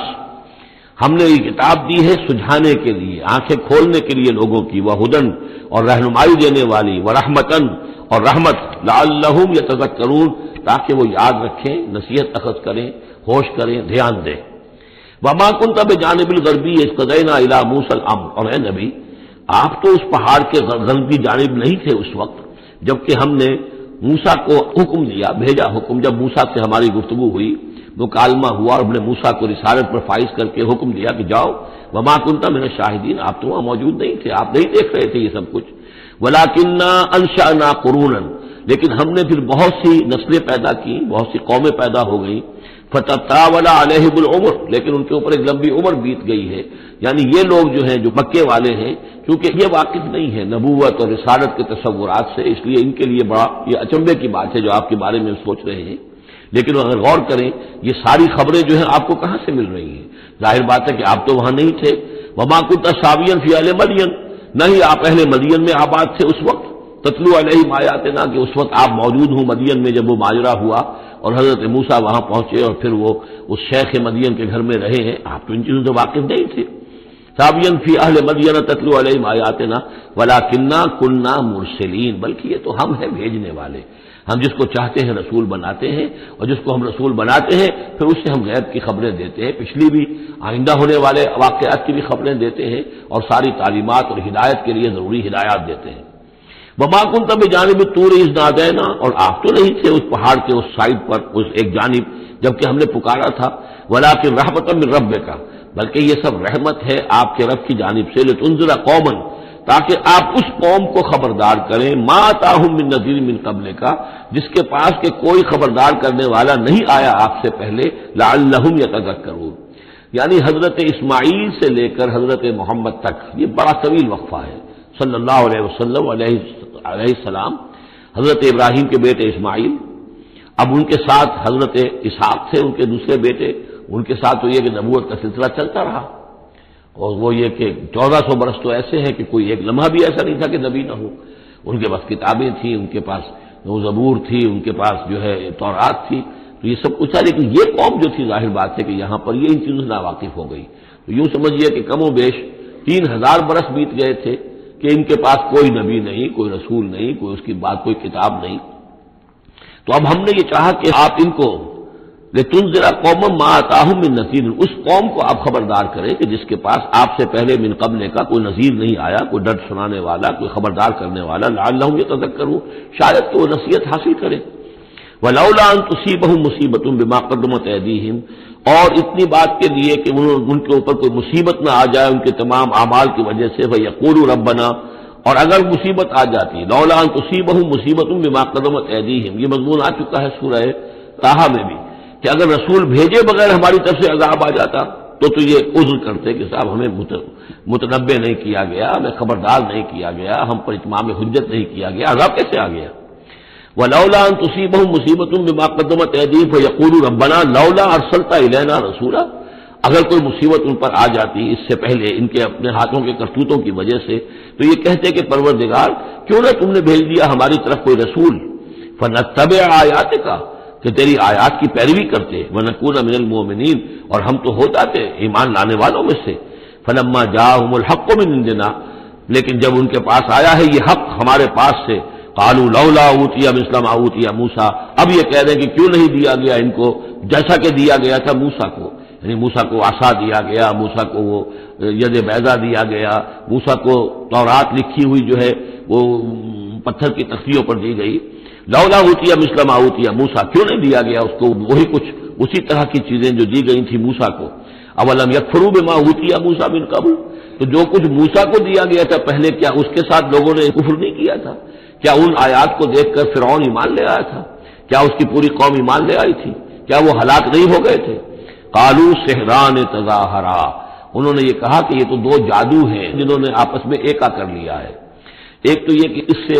خیال ہوتا ہے کہ اس سے مراد یہ ہے کہ حضرت موسیٰ اور حضرت ہارون دونوں کو سحران، یعنی ساحر کی بجائے کہا گیا یہ مجسم سحر ہیں، یہ دو سحر ہیں جنہوں نے گٹھ جوڑ کر لیا ہے ہمارے خلاف۔ لیکن یہ کہ اصل میں دوسری رائے یہ ہے کہ یہ اصل میں اب قول ہے مکے والوں کا کہ وہ یہ کہہ رہے ہیں کہ یہ دو جادو ہیں۔ جادو کون سے ہیں؟ ایک یہ قرآن جو محمد ہمارے سامنے پیش کر رہے ہیں، اور ایک تورات کہ جو اس سے پہلے موجود ہے، یہ دو جادو ہیں اور ان کا آپس میں گٹھ جوڑ ہے، اور یہ لوگ ایک دوسرے کی تائید کر رہے ہیں۔ قرآن جو ہے تائید کر رہا ہے تورات کی، موسیٰ کی، اور وہ موسیٰ اور دوسری کتاب جو ہے اس میں نشانیاں ہیں اور پیشن گوئیاں ہیں قرآن کی اور محمد کی صلی اللہ علیہ وسلم۔ تو سحران تظاہرا وقالوا انا بکل کافرون، ان کا کہ ہم تو دونوں کے انکار کر رہے ہیں، ہم نہ تورات کو مانتے ہیں اور نہ قرآن کو مانتے ہیں۔ قل فاتوا بکتاب من اللہ هو اہدی منہما، اب یہاں وہ بات بالکل واضح ہو گئی، یہاں مراد دو کتابیں ہیں۔ تو اے نبی ان سے یہ کہیے اچھا پھر کوئی اور کتاب لاؤ جو اللہ کی طرف سے آئی ہو، جو ان دونوں سے زیادہ ہدایت دینے والی ہو۔ اگر تورات کو بھی تم نہیں مانتے، اگر تم قرآن کو بھی نہیں مانتے، تو لاؤ نہ کوئی اور کتاب کوئی اللہ نے نازل کی ہو جو ان دونوں سے اہدا ہو، زیادہ ہدایت والی ہو۔ اہدا منہما اتبع ہو، میں اس کی پیروی کروں گا ان تم صادقین، اگر تم سچے ہو۔ یعنی یہ بات نوٹ کر لیجئے، یہ ایسے ہی ہے جیسے ایک جگہ آیا ہے قل ان کان للرحمن ولد فانا اول العابدین، آگے چل کر آ جائے گی یہ آیت کہ اگر رحمان کا واقعی کوئی بیٹا ہوتا تو سب سے پہلے میں پوچھتا اس کو۔ جب میں رحمان کی بندگی کرتا ہوں، رحمان کی پرستش کرتا ہوں، رحمان کو پوجتا ہوں، تو اگر واقعی اس کا کوئی بیٹا ہوتا تو میں کیوں نہ پوجتا۔ اسی طریقے سے اگر کوئی اور کتاب ہوتی تورات اور قرآن سے بڑھ کر ہدایت دینے والی تو میں اس کی پیروی کروں گا۔ میرے اندر تو کوئی عصبیت نہیں ہے کہ کسی ایک ہی چیز کو لے کر میں بیٹھ رہا ہوں، جو بھی اللہ کی طرف سے ہدایت نامہ آئے۔ فَإِن لَّمْ يَسْتَجِيبُوا لَكَ، تو اے نبی اگر یہ لوگ پھر آپ کی بات کو قبول نہ کریں، آپ کی اس دلیل کو تسلیم نہ کریں، فَاعْلَمْ، تو جان لیجئے انما یتبعون اہواءہم، کہ یہ لوگ صرف پیروی کر رہے ہیں اپنی خواہشات کی۔ ومن اضل ممن اتبع ہواہ، اور اس شخص سے بڑھ کر گمراہ اور بھٹکا ہوا کون ہوگا جو اپنی خواہش نفس کی پیروی کر رہا ہو، بغیر ہدی من اللہ، بغیر اس کے کہ اس کے پاس اللہ کی طرف سے کوئی ہدایت نامہ ہو، اللہ کی طرف سے کوئی ہدایت اور رہنمائی ہو۔ ان اللہ لا یہدی القوم الظالمین، یقیناً اللہ تعالیٰ ایسے ظالم قوم کو ہدایت نہیں دیتا۔ وَلَقَدْ وَصَّلْنَا لَهُمُ الْقَوْلَ لَعَلَّهُمْ يَتَذَكَّرُونَ، اور ہم پے بپے بھیجتے رہے اپنے رسول، اور ان کے لیے ان کی دعوت آتی رہی تاکہ یہ نصیحت اخذ کریں۔ اور یہاں وصلنا سے مراد خاص طور پر سہران تظاہرہ بھی ہو سکتا ہے کہ یہ ایک سلسلہ ہے، سلسلۃ الذہب ہے، اس کے اندر وصل ہے، یہ جڑے ہوئی ہیں۔ یہ تورات اور زبور اور انجیل اور قرآن یہ تو اصل میں ایک ہی سنہری زنجیر کی کڑیاں ہیں۔ وَلَقَدْ وَصَّلْنَا لَهُمُ الْقَوْلَ، ہم نے اپنی اس بات کو، اپنی ہدایت کو، اپنی وحی کو اس طریقے سے جوڑا ہے ایک زنجیر کی شکل میں تاکہ یہ لوگ اس سے نصیحت اخذ کریں۔ الذین آتیناہم الکتاب من قبلہ ہم بہ یؤمنون، اور جن لوگوں کو ہم نے اس سے پہلے قرآن سے پہلے کتاب دی تھی ان میں بھی وہ لوگ ہیں کہ جو اس پر ایمان رکھتے ہیں، جو دل سے مانتے ہیں کہ یہ اللہ کا کلام ہے۔ وَإِذَا يُتْلَىٰ عَلَيْهِمْ قَالُوا آمَنَّا بِهِ، اور جب انہیں یہ پڑھ کر سنایا جاتا ہے قرآن مجید وہ کہتے ہیں ہم اس پر ایمان لائے۔ إِنَّهُ الْحَقُّ مِن رَّبِّنَا، یقیناً یہ ہمارے رب کی طرف سے حق ہے۔ إِنَّا كُنَّا مِن قَبْلِهِ مُسْلِمِينَ، ہم تو اس سے پہلے ہی اسلام لا چکے ہیں، یعنی ہم تو اس بات کو پہلے ہی تسلیم کر چکے ہیں۔ اولئک یؤتون اجرہم مرتین، یہ وہ لوگ ہیں جنہیں ان کا اجر دیا جائے گا دوہرا، دو مرتبہ، یعنی یہ کہ وہ سابقہ امت میں سے تھے، وہ بنی اسرائیل میں سے تھے یا نصارہ میں سے تھے، انجیل کو مانتے تھے، تورات کو مانتے تھے، اب انہوں نے قرآن کو بھی تسلیم کر لیا تو گویا کہ انہیں دوہرا اجر ملے گا۔ اولئک یؤتون اجرہم، ان کو دیا جائے گا ان کا اجر مرتین بما صبروا، ان کے صبر کے عوض ان کو دوہرا اجر ملے گا۔ ویدرؤون بالحسنۃ السیئۃ، اور ان کا طریقہ یہ ہے کہ وہ دفع کرتے ہیں اچھائی کے ذریعے سے برائی کو، مما رزقناہم ينفقون، اور جو کچھ ہم نے انہیں دیا اس میں سے خرچ کرتے ہیں۔ وَإِذَا سَمِعُوا اللَّغْوَ أَعْرَضُوا عَنْهُ وَقَالُوا لَنَا أَعْمَالُنَا وَلَكُمْ أَعْمَالُكُمْ، اور جب انہوں نے سنی لغو باتیں تو انہوں نے کہا، انہوں نے اعراض کیا اور کہا ہمارے لیے ہمارے اعمال ہیں اور تمہارے لیے تمہارے اعمال ہیں۔ اس کے پس منظر میں ایک واقعہ ہے، یہ آپ کو معلوم ہے کہ جو پہلی ہجرت ہوئی تھی تو وہ ابیسینیا کی طرف تھی، حبشہ کی طرف تھی، تو وہاں کچھ لوگ ایمان لے آئے تھے اور کچھ عرصے کے بعد وہاں سے ایک وفد آیا ہے حضور صلی اللہ علیہ وسلم سے ملاقات کے لیے۔ ظاہر بات ہے جو ایمان لائے ہیں اب ان کے دل میں کتنی خواہش ہوگی کہ حضور سے ملنے کے لیے آئیں۔ وہ کون تھے؟ وہ نصارہ تھے، عیسائی تھے، جیسے نجاشی، حضرت نجاشی رحمۃ اللہ علیہ۔ ہم انہیں صحابی نہیں مان سکتے اس لیے کہ حضور سے ملاقات نہیں ہوئی، لیکن تابعی تو ماننا پڑے گا کہ حضور کے صحابہ کو انہوں نے دیکھا ہے۔ یہ جتنے بھی صحابہ گئے تھے مکے سے ہجرت کر کے تو ان کو چونکہ دیکھا لہٰذا تابعی ہیں، ہم ان کے لیے رضی اللہ عنہ نہیں کہتے بلکہ ہم رحمۃ اللہ علیہ کہتے، تابعین میں سے۔ ان کی نماز جنازہ حضور نے غائبانہ نماز جنازہ صرف ایک ہے جو حضور نے پڑھائی ہے اور وہ حضرت نجاشی کی ہے۔ بہرحال وہاں سے جو پھر ایک وفد آیا تھا حضور سے ملاقات کے لیے، جب یہ لوگ آئے مکے میں تو مکے والوں نے ان کو استہزاء بھی کیا، مذاق بھی ہوا، دیکھو ان پاگلوں کو، بے وقوفوں کو، ان کے پاس کتاب بھی تھی، یہ تو ان سے بہتر تھے، اب یہ محمد پہ ایمان لے آئے ہیں، یہاں پر آئے ہیں، استہزاء بھی کر رہے تھے، تمسخر بھی کر رہے تھے۔ تو اس پر انہوں نے کہا کہ دیکھیے ہمارا آپ سے کوئی سروکار نہیں، آپ کے لیے آپ کے اعمال، ہمارے لیے ہمارے اعمال، ہم پہلے بھی حق پر تھے اور جب یہ نیا حق ہمارے سامنے آیا ہے دی قرآن، ہم اس پر بھی ایمان لے آئے ہیں۔ تو یہ ان کا معاملہ ہے۔ وَإِذَا سَمِعُوا اللَّغْوَ، جب انہوں نے وہ لغو باتیں سنی جو کہ مکے کے لوگ جو ہیں ان کے ساتھ کر رہے تھے، أَعْرَضُوا عَنْهُ، تو انہوں نے اعراض کیا۔ ظاہر بات ہے کہ وہ آئے ہوئے تھے، مسافر تھے، وہاں پر خامخواہ جھگڑا کر لیں، اس میں بھی وہ بات مناسب نہیں تھی۔ وَقَالُوا لَنَا أَعْمَالُنَا، انہوں نے کہا دیکھیے آپ ہم سے کاہے کو جھگڑتے ہیں، ہمارے لیے ہمارے اعمال ہیں، وَلَكُمْ أَعْمَالُكُمْ، اور آپ کے لیے آپ کے اعمال ہیں۔ سلام علیکم لا تبتغوا الجاہلین، آپ کو سلام ہم کرتے ہیں اور ہم جاہلوں سے الجھنا نہیں چاہتے، ہم نہیں چاہتے کہ جاہلوں کے ساتھ ہم خامخواہ الجھیں۔ انک لا تہدی من احببت، اے نبی آپ ہدایت نہیں دے سکتے جس کو بھی آپ چاہیں، ولکن اللہ یہدی من یشاء، بلکہ یہ اللہ ہی کا اختیار مطلق ہے، وہ ہدایت دیتا ہے جس کو چاہتا ہے۔ وہو اعلم بالمہتدین، اور یقیناً وہ خوب جانتا ہے کون ہے ہدایت پانے والے، کون ہے ہدایت کے طالب، جن کے دلوں میں طلب ہے، اللہ جانتا ہے، انہی کو وہ ہدایت دے گا۔ لہذا یہ کہ یہ آپ کے اختیار میں نہیں ہے، اور یہ آیت خاص طور پر ابو طالب کے لیے، سن 10 کے اندر انتقال ہوا ہے ابو طالب کا، اور یہ کہ اس وقت تک یہ ایمان نہیں لائے، اگرچہ حضور صلی اللہ علیہ وسلم نے بارہا چاہا کہ چچا جان آپ ایمان لے آئیے، آپ میرے کان میں ہی کلمہ پڑھ دیجیے اشہد ان لا الہ الا اللہ و اشہد ان محمد رسول اللہ، تاکہ میں اللہ کی گواہی دے سکوں۔ لیکن یہ کہ بہرحال وہ دنیا سے محروم گئے۔ لیکن یہ کہ میں ادب کے ساتھ ان کا نام اس لیے لے رہا ہوں کہ حضور پر یقیناً ان کا احسان ہے، اور حضور پر احسان ہے تو ہم سب پر احسان ہے، لہذا اس اعتبار سے نام جو ہے ان کا میں ادب ہی سے لے رہا ہوں۔ وقالوا ان نتبع الهدى معك، اور وہ یہ کہتے ہیں کہ اے محمد صلی اللہ علیہ وسلم اگر ہم آپ کے ساتھ ہدایت کی پیروی کریں، یعنی جو ہدایت آپ پیش کر رہے ہیں اگر ہم اسے قبول کر لیں، ہم ایمان لے آئیں، نتخطف من ارضنا، تو ہم اپنی زمین سے اچک لیے جائیں گے۔ یہ لفظ یہاں نوٹ کر لیجئے، یہ ایک دو مرتبہ اور بھی آئے گا، اور یہ لفظ ہم پڑھ چکے ہیں سورہ انفال میں۔ وَاذْكُرُوا إِذْ أَنْتُمْ قَلِيلٌ مُسْتَضْعَفُونَ فِي الْأَرْضِ تَخَافُونَ أَنْ يَتَخَطَّفَكُمُ النَّاسُ، یاد کرو جب کہ تم کم تھے تعداد میں اور تمہیں زمین میں دبا لیا گیا تھا اور تمہیں اندیشہ تھا کہ لوگ تمہیں اچک لے جائیں گے۔ تو یہ اچک لے جانا جو ہے یعنی کسی کو ختم کر دینا، کسی کے لیے بڑی تباہی کا سامان لے آنا۔ لوگ یہ کہتے تھے کہ اے محمد اگر ہم آپ پر ایمان لے آئیں گے تو یہ پورا عرب جو ہے یہ مشرک ہے، کافر ہے، تو ہمیں تو یہ سب کے سب ختم کر دیں گے۔ نتخطف، ہم اچک لیے جائیں گے من ارضنا، اپنی زمین سے۔ لہذا آپ کی بات صحیح ہے، دل میں بھی ہمارے لگتی ہے، بات بھی ٹھیک ہے، لیکن یہ کہ پورے عرب کی دشمنی کیسے مول لے رہے، یہ پورے قریش کی دشمنی ہم کیسے مول لے رہے، ہمارے اندر ان کے مقابلے کی ضرورت نہیں ہے۔ تو جیسا کہ میں نے عرض کیا کہ کچھ لوگ تو ہوتے ہیں کہ حق کے بعد آباد، وہ حق کے یعنی ساتھ ان کی وفاداری کا یہ عالم ہوتا ہے کہ جو ہو سو ہو، وہ اس کے لیے تیار ہے، اپنی جانیں دینے کے لیے تیار ہے۔ لیکن سب لوگوں کا معاملہ یہ نہیں ہوتا، کچھ لوگ ہیں منتظر رہتے ہیں کہ ذرا کچھ لوگ آگے چلیں، کچھ نشانات راہ بن جائیں تو پھر ہم بھی چلیں گے۔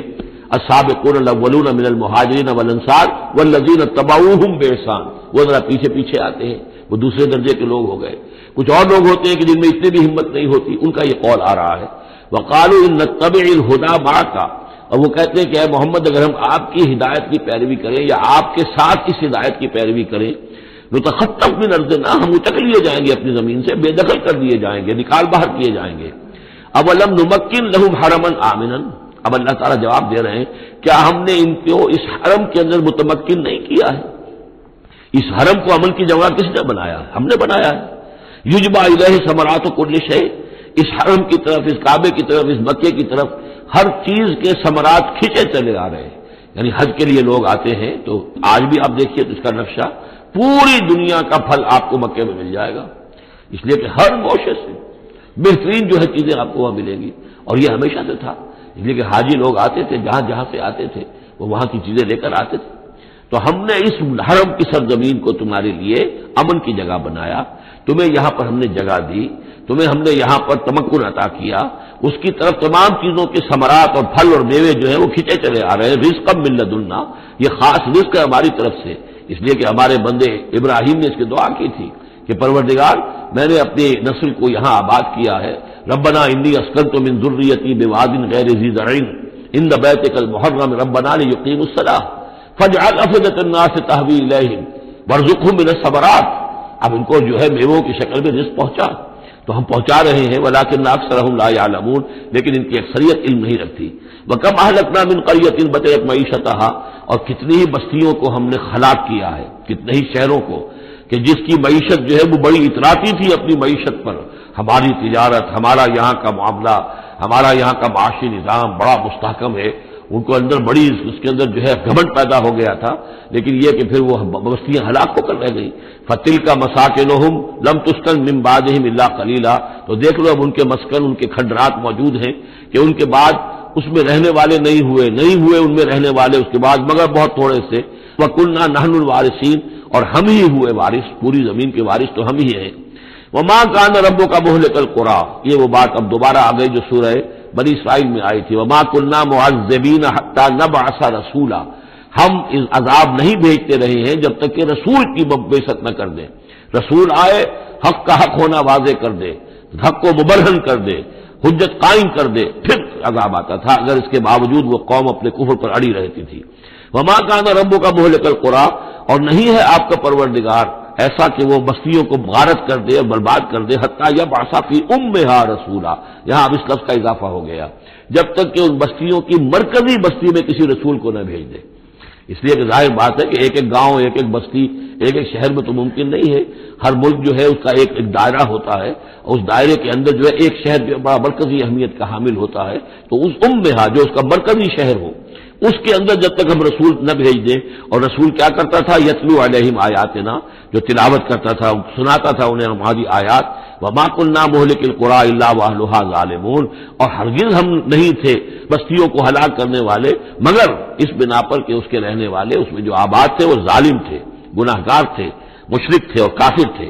وما اوتیتم من شیء فمتاع الحیات الدنیا، تو جو بھی کچھ تمہیں دیا گیا ہے، جو بھی ساز و سامان تمہیں ملا ہے، جو بھی کچھ ملا ہے وہ اس دنیا کی زندگی کا سامان ہے، برتنے کی چیزیں ہیں، وزینتها، اور اس کی زینت ہے۔ یہ دنیا کی زندگی بھی عارضی ہے اور یہ سامان بھی عارضی ہے۔ وما عند اللہ خیر وابقا، اور جان لو کہ جو اللہ کے پاس ہے وہ یقیناً بہت بہتر ہے اور باقی رہنے والا ہے، اس کو دوام ہے۔ افلا تعقلون، تو کیا تم عقل سے کام نہیں لیتے؟ افمن وعدناہ وعدا حسنا فهو لاقیہ، کیا بھلا وہ شخص جس سے کہ ہم نے اچھا وعدہ کیا ہے، جس سے کہ اس کی ملاقات ہوگی، اس کو اپنا وہ وعدہ مل جائے گا، اللہ نے جن جن چیزوں کا وعدہ کیا ہے اللہ تعالیٰ اس کو وہ چیزیں دے گا اور پہنچا دے گا۔ کمم متعناہ متاع الحیات الدنیا، کیا وہ اس جیسا ہو جائے گا جس سے ہم نے دنیا کی زندگی کا ساز و سامان دے دیا؟ ثم ہوا یوم القیامت من المحضرین، پھر وہ قیامت کے دن گرفتار ہو کر آ جائے۔ تو ایک وہ آدمی ہے کہ جو اللہ تعالیٰ کی رحمت کے سائے میں ہوں گے قیامت میں اور آخرت میں، اور ایک یہ کہ دنیا میں تو کچھ مزے کر لیے ہیں، گلچھرے اڑا لیے ہیں، عیش کر لیے ہیں، کوئی وہ چلت پھرت ان کی ہو گئی ہے، ان کی شہرتیں بھی ہو گئیں اور ان کے پاس کچھ عارضی طور پر کچھ اختیارات بھی آ گئے، لیکن پھر قیامت کے دن جو ہے وہ گرفتار ہو کر لائے جائیں گے بیڑیاں پہنائے ہوئے۔ وَيَوْمَ يُنَادِيهِمْ فَيَقُولُ أَيْنَ شُرَكَائِيَ الَّذِينَ كُنتُمْ تَزْعُمُونَ، اور جس دن کہ اللہ انہیں پکارے گا اور کہے گا کہ کہاں ہیں میرے وہ شرکاء جن کا کہ تمہیں زوم ہو گیا تھا، تمہیں گمان ہو گیا تھا، جن کے بارے میں تم سمجھتے تھے کہ وہ میرے شریک ہیں۔ قال الذين حق عليهم القول، تو وہ لوگ کہ جن کے جو عذاب کے قول کے مستحق ہو چکے، عذاب کے فیصلے کے مستحق ہو چکے، وہ کہیں گے ربنا هؤلاء الذين اغوينا، کہیں گے یہ ہیں وہ لوگ جنہوں نے ہم کو بہکایا تھا۔ اب یہ ہو سکتے ہیں کہ وہ شیاطین جن بھی ہوں اور شیاطین انس بھی ہوں، طاغوت بھی ہوں، یہاں کے لیڈر بھی ہوں، غلط راستوں کی طرف لے کے جانے والے لوگ، ان سب کو کہیں گے ان لوگوں نے ہمیں بہکایا اور ہمیں غلط راستے پر ڈالا۔ اغویناہم کما غوینا، پھر وہ کہیں گے ہم نے انہیں گمراہ کیا جیسے ہم خود گمراہ تھے، یعنی ہم خود ہدایت پر ہوتے تو انہیں ہدایت دیتے۔ تبرأنا الیک، ہم اے اللہ تیری جناب میں تبرہ کر رہے ہیں ان سے، ہم برات ہیں، ما کانوا ایانا یعبدون، یہ ہمیں نہیں پوجتے تھے، یہ کچھ جو بھی کہہ رہے ہیں ہمیں کچھ معلوم بھی نہیں تھا کہ یہ اس طریقے سے، البتہ یہ کہ ان میں سے وہ بھی ہوں گے جو کہیں گے کہ ہم خود گمراہی میں تھے اس لیے ہم نے گمراہ کیا۔ تو یہ گویا کہ گڈمڈ ہے، شیاطین جن بھی ہوں گے جن کی طرف اشارہ کر کے کچھ لوگ انہوں نے ہمیں برباد کیا، ان کا جواب تو یہ ہوگا کہ اگر ہم ہدایت پر ہوتے تو تمہیں ہدایت دیتے۔ لیکن کچھ وہ بھی ہوں گے جو اللہ کے نیک بندے تھے اور جنہیں معبود بنا لیا گیا، جنہیں پوجا جا رہا ہے، وہ کہیں گے تبرأنا الیک، اے اللہ ہم اعلان برات کرتے ہیں تیری جناب میں، ما کانوا ایانا یعبدون، یہ ہرگز ہماری بندگی کرنے والے نہیں تھے۔ وقیل ادعوا شرکاءکم فدعوہم، پھر کہا جائے گا ان سے پکارو اپنے شریکوں کو، پھر وہ پکاریں گے، فلم یستجیبوا لہم، تو وہ ان کو جواب نہیں دیں گے، ان کی طرف سے کوئی ان کو جواب نہیں ملے گا۔ ورأوا العذاب، اور پھر وہ دیکھیں گے عذاب کو، لو انہم کانوا یہتدون، کاش کہ کسی طریقے سے وہ ہدایت پائے ہوئے ہوتے۔ وَيَوْمَ يُنَادِيهِمْ فَيَقُولُ مَاذَا أَجَبْتُمُ الْمُرْسَلِينَ، اور جب کہ اللہ انہیں پکارے گا اور پوچھے گا تم نے ہمارے رسولوں کو کیا جواب دیا تھا، ماذا اجبتم المرسلین فعطیت علیہم الانباء، اندھے ہو جائیں گے اس وقت، باتیں اب نہیں کر سکیں گے، کوئی بات نہیں کہہ سکیں گے۔ یومئذ فہم لا یتساءلون، اور پھر وہ آپس میں پوچھیں گے بھی نہیں، حق واضح ہو جائے گا، جواب کیا دیں گے؟ رسولوں کی بات نہیں مانی تھی، رسولوں کا استہزاء کیا تھا، تمسخر کیا تھا، تو اب اس کا جواب کیا دیں؟ فَأَمَّا مَن تَابَ وَآمَنَ وَعَمِلَ صَالِحًا، تو جو ایمان لایا اور جس نے توبہ کی اپنے شرک سے اور کفر سے، من تاب وآمن، اور جو ایمان لایا، وعمل صالحا، اور جس نے نیک اعمال کیے، فعسى ان يكون من المفلحین، تو اس کی امید ہے کہ وہ فلاح پانے والوں میں سے ہوگا۔ وربک یخلق ما یشاء ویختار، اور آپ کا پروردگار جو چاہتا ہے پیدا کرتا ہے اور جس چیز کو چاہتا ہے اختیار کر لیتا ہے۔ مخلوق ساری اسی کی ہے، اس مخلوق میں سے جس کو چاہا اس نے چن لیا اور رسول بنا لیا۔ اللہ یصطفی من الملائکۃ رسلا ومن الناس، اللہ چن لیتا ہے فرشتوں میں سے بھی اپنے پیغامبر اور ایلچی، اور انسانوں میں سے بھی۔ ان اللہ اصطفى آدم ونوحا وآل ابراہیم وآل عمران علی العالمین، وہ جس کو چاہتا ہے قبول کرتا ہے، اختیار کر لیتا ہے۔ وربک یخلق ما یشاء ویختار ما کان لهم الخیرہ، ان کے ہاتھ میں کوئی اختیار نہیں ہے، ان کے پاس کوئی آپشن نہیں ہے۔ سبحان اللہ وتعالی عما یشرکون، یہ تو اللہ تعالیٰ ہی ہے جو جس کی ذات بلند و بالا ہے، اور یہ تمام شرک جو یہ کر رہے ہیں ان تمام اوہام سے اور ان کے من گھڑت عقیدوں سے وہ وراء الورا ہے، وراء الورا ہے، منزہ ہے، اعلیٰ ہے، عرفہ ہے۔ وَرَبُّكَ يَعْلَمُ مَا تُكِنُّ صُدُورُهُمْ وَمَا يُعْلِنُونَ، اور آپ کا رب خوب جانتا ہے جو کچھ کہ ان کے سینے چھپائے ہوئے ہیں اپنے اندر، جو بھی ان کے اندر ہے، یعنی اندر تو ان کے گواہی موجود ہے کہ یہ قرآن حق ہے، محمد حق ہے، یہ بات جو آ رہی ہے صحیح ہے، دل گواہی دے رہا ہے، لیکن اپنی ضد اور ہٹ درمی کی وجہ سے اسے چھپائے ہوئے ہیں۔ اپنے اس ایمان کو تو انہوں نے چھپا کر رکھا ہوا ہے اور ظاہر کر رہے ہیں، اعتراضات کر رہے ہیں، یہ کر رہے ہیں کیوں نہیں دیا گیا ویسا ہی جیسا کہ موسیٰ کو دیا گیا تھا، کیوں نہیں کوئی نشانی ان کو دی جاتی۔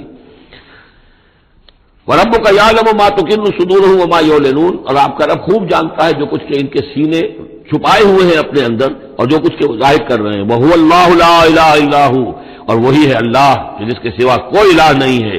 لَهُ الْحَمْدُ فِي الْأُولَىٰ وَالْآخِرَةِ، اسی کے لیے حمد ہے، تعریف ہے،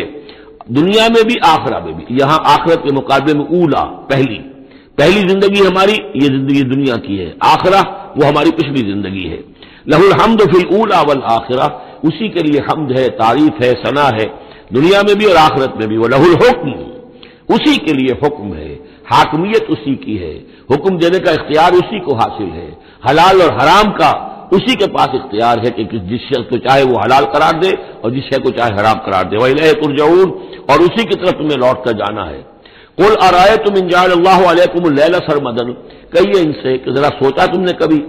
اگر اللہ تعالیٰ تم پر رات کر دے ہمیشہ کے لیے، رات ہی رات رہے، الی یوم القیامہ، قیامت کے دن تک، من الہ غیر اللہ یاتیکم بضیاء، کون ہے وہ الہ، کون سا معبود ہے اللہ کے سوا جو تمہارے لیے روشنی لے آئے گا، کہاں سے لے آئے گا؟ افلا تسمعون، تو کیا تم سنتے نہیں ہو؟ قل ارأیتم ان جعل اللہ علیکم النہار سرمدا، کیا تم نے کبھی غور کیا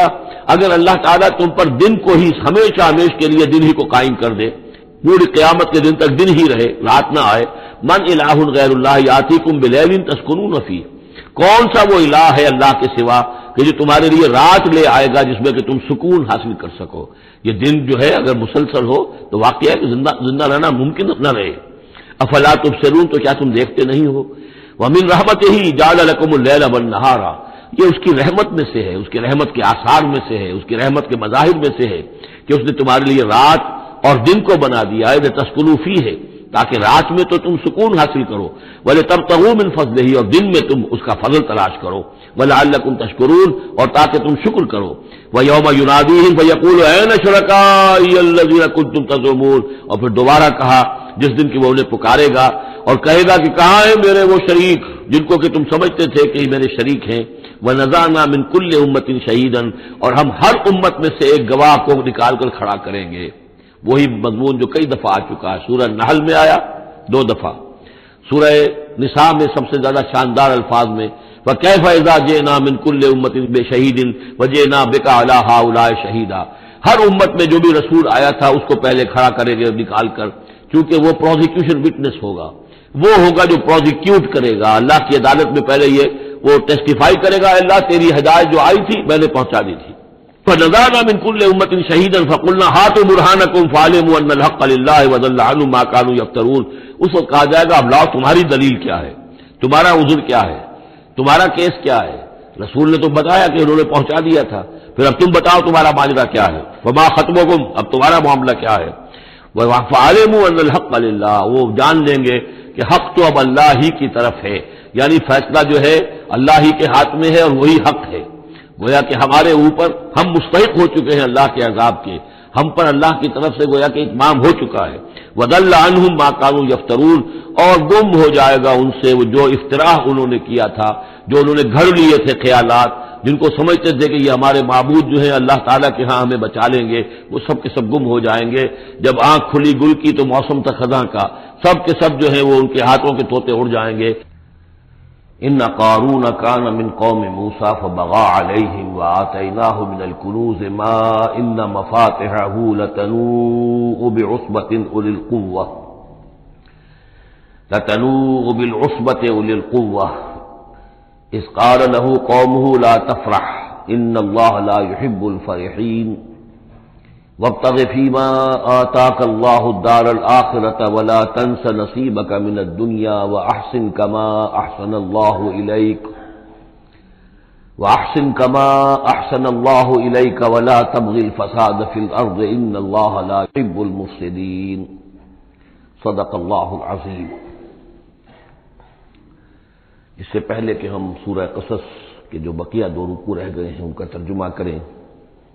ایک بات کی وضاحت ضروری ہے۔ میں نے کل عرض کیا تھا کہ حضرت موسیٰ علیہ السلام اور مدین کے اس بزرگ کے درمیان جو معاملہ ہوا تھا کہ انہوں نے اپنی بیٹی کے نکاح کے عوض حضرت موسیٰ سے یہ چاہا کہ وہ 8 سال تک ان کی خدمت کریں، تو اس کے ساتھ ہی میں نے یہ کہہ دیا تھا کہ ہمارے ہاں بھی پختونوں میں، پٹھانوں میں یہ رواج ہے کہ وہ بیٹی جب دیتے ہیں تو کچھ رقم لیتے ہیں، اور وہ جو مہر جو ہے وہ بیٹی کے حق کو نہیں بلکہ خود وہ والدین رکھ لیتے ہیں، والد رکھ لیتا ہے۔ تو ہمارے ایک ساتھی نے اس کی طرف توجہ دلائی ہے کہ یہ بات آپ کے علم میں ہونی چاہیے کہ یہ حال سارے پٹھانوں کا نہیں ہے، بلکہ باجوڑ ایجنسی یا پھر افغانستان کے کچھ لوگ جن کو ہماری اکثریت جو ہے بہت بری نظر سے دیکھتی ہے، بلکہ اکثر وہ آپس میں ایک دوسرے کے ساتھ رشتہ کرنے پر مجبور ہوتے ہیں، یعنی تبادلہ، جس سے کہ حدیث میں روکا گیا ہے۔ یہ واقعہ ہے کہ یہ چیزیں جو ہے میں سمجھتا ہوں کہ اس میں یہ وضاحت ہو گئی ہے تو اچھا ہے کہ اس سب کا معاملہ نہیں ہے۔ ویسے اس کو اصولاً یہ سمجھ لیجئے کہ یہ معاملہ اصل میں کچھ تمدن کی سطح سے متعلق ہے اور کچھ معاشی جو نظام ہوتا ہے کسی معاشرے میں قائم اس سے متعلق ہے۔ آپ کو معلوم ہے کہ ڈیمانڈ اینڈ سپلائی کا معاملہ جو ہے معاش کے میدان میں بڑی بنیادی اہمیت کا حامل ہے۔ اگر کسی کوموڈٹی کی، کسی جنس کی ڈیمانڈ زیادہ ہو، سپلائی کم ہو، قیمت بڑھ جائے گی، اور سپلائی زیادہ ہے، ڈیمانڈ کم ہے، قیمت گھٹ جائے گی۔ تو اکثر و بیشتر یہ ہوتا ہے کہ جو معاشرے ابھی تمدنی اعتبار سے ذرا پسماندہ ہوتے ہیں، دنیا انہیں سمجھتی ہے غیر مہذب، لیکن وہ زیادہ مہذب ہوتے ہیں مہذب لوگوں کے مقابلے میں۔ ان کے ہاں انسانی کردار زیادہ ہوتا ہے، سچ بولنے کا معاملہ، ایفاء عہد کا معاملہ، زبان دے دی ہے تو اب پیچھے نہیں ہٹنا ہے، اور یہ کہ مہمان آیا ہے تو چاہے خود بھوکے رہ لینا ہے، اس کو کھلانا ہے۔ یہ جو ابھی جو لوگ مہذب نہیں ہوئے ہوتے، اس معنی میں میں کہہ رہا ہوں جس معنی میں کہ آج کل یہ لفظ استعمال ہوتا ہے، جو ابھی گویا کہ تمدنی ارتقاء کے نچلے مراحل میں ہوتے ہیں، ان میں یہ چیزیں آپ کو زیادہ ملیں گی۔ اور دوسری بات یہ ملے گی کہ ان میں مردوں کی تعداد زیادہ ہوتی ہے، عورتوں کی تعداد بہت کم ہوتی ہے۔ اب ظاہر بات ہے جب عورتوں کی تعداد کم ہوتی ہے تو اب ان کے لیے معاملہ وہی بن جاتا ہے کہ رشتوں کا، جیسا کہ پھر جب کسی ملک، کسی معاشرے میں جب تہذیب آ جاتی ہے، جس کو ہم جدید معنی میں تہذیب کہتے ہیں، شہریت آ گئی، شہروں میں رہنے لگے، وہ تہذیب، تعلیم بڑھ گئی، اب آپ دیکھیں گے کہ مرد بالعموم ویسے بھی کمزور ہو جاتے ہیں، ان کے قوا اس طرح کے تو نہیں رہتے جیسے کہ اس معاشرے میں ہوتے ہیں جو ابھی قبائلی دور میں ہے، یا کہیں کسی پہاڑی علاقے میں رہ رہے ہیں یا صحرائی علاقے میں رہ رہے ہیں۔ اور یہ کہ مردوں کی تعداد پھر کم ہوتی جاتی ہے، عورتوں کی بڑھ جاتی ہے۔ جس معاشرے میں عورتوں کی تعداد بڑھ جاتی ہے اس میں پھر جو لڑکیوں کے والدین ہیں انہیں لڑکے خریدنے پڑتے ہیں۔ یہ جو آپ کو معلوم ہے کہ اتنے اگر تم دو گے، جہیز دو گے تب ہم تمہاری لڑکی سے شادی کریں گے، موٹر کار دو، کوٹھی دو، فلاں دو، یہ دو، کہیں باہر بھجوا دو۔ یہ کیا ہے؟ اسی لیے ہے کہ جہاں لڑکیاں زیادہ ہو گئیں تو لڑکیوں کے والدین کو اپنی بچیوں کے لیے رشتے خریدنے پڑتے ہیں، اور جہاں پر اس طریقے سے اس کے برعکس ہو، لڑکیاں کم ہوں اور لڑکے زیادہ ہوں، وہاں ظاہر بات ہے کہ لڑکی کی قیمت خود بخود ہو جائے گی۔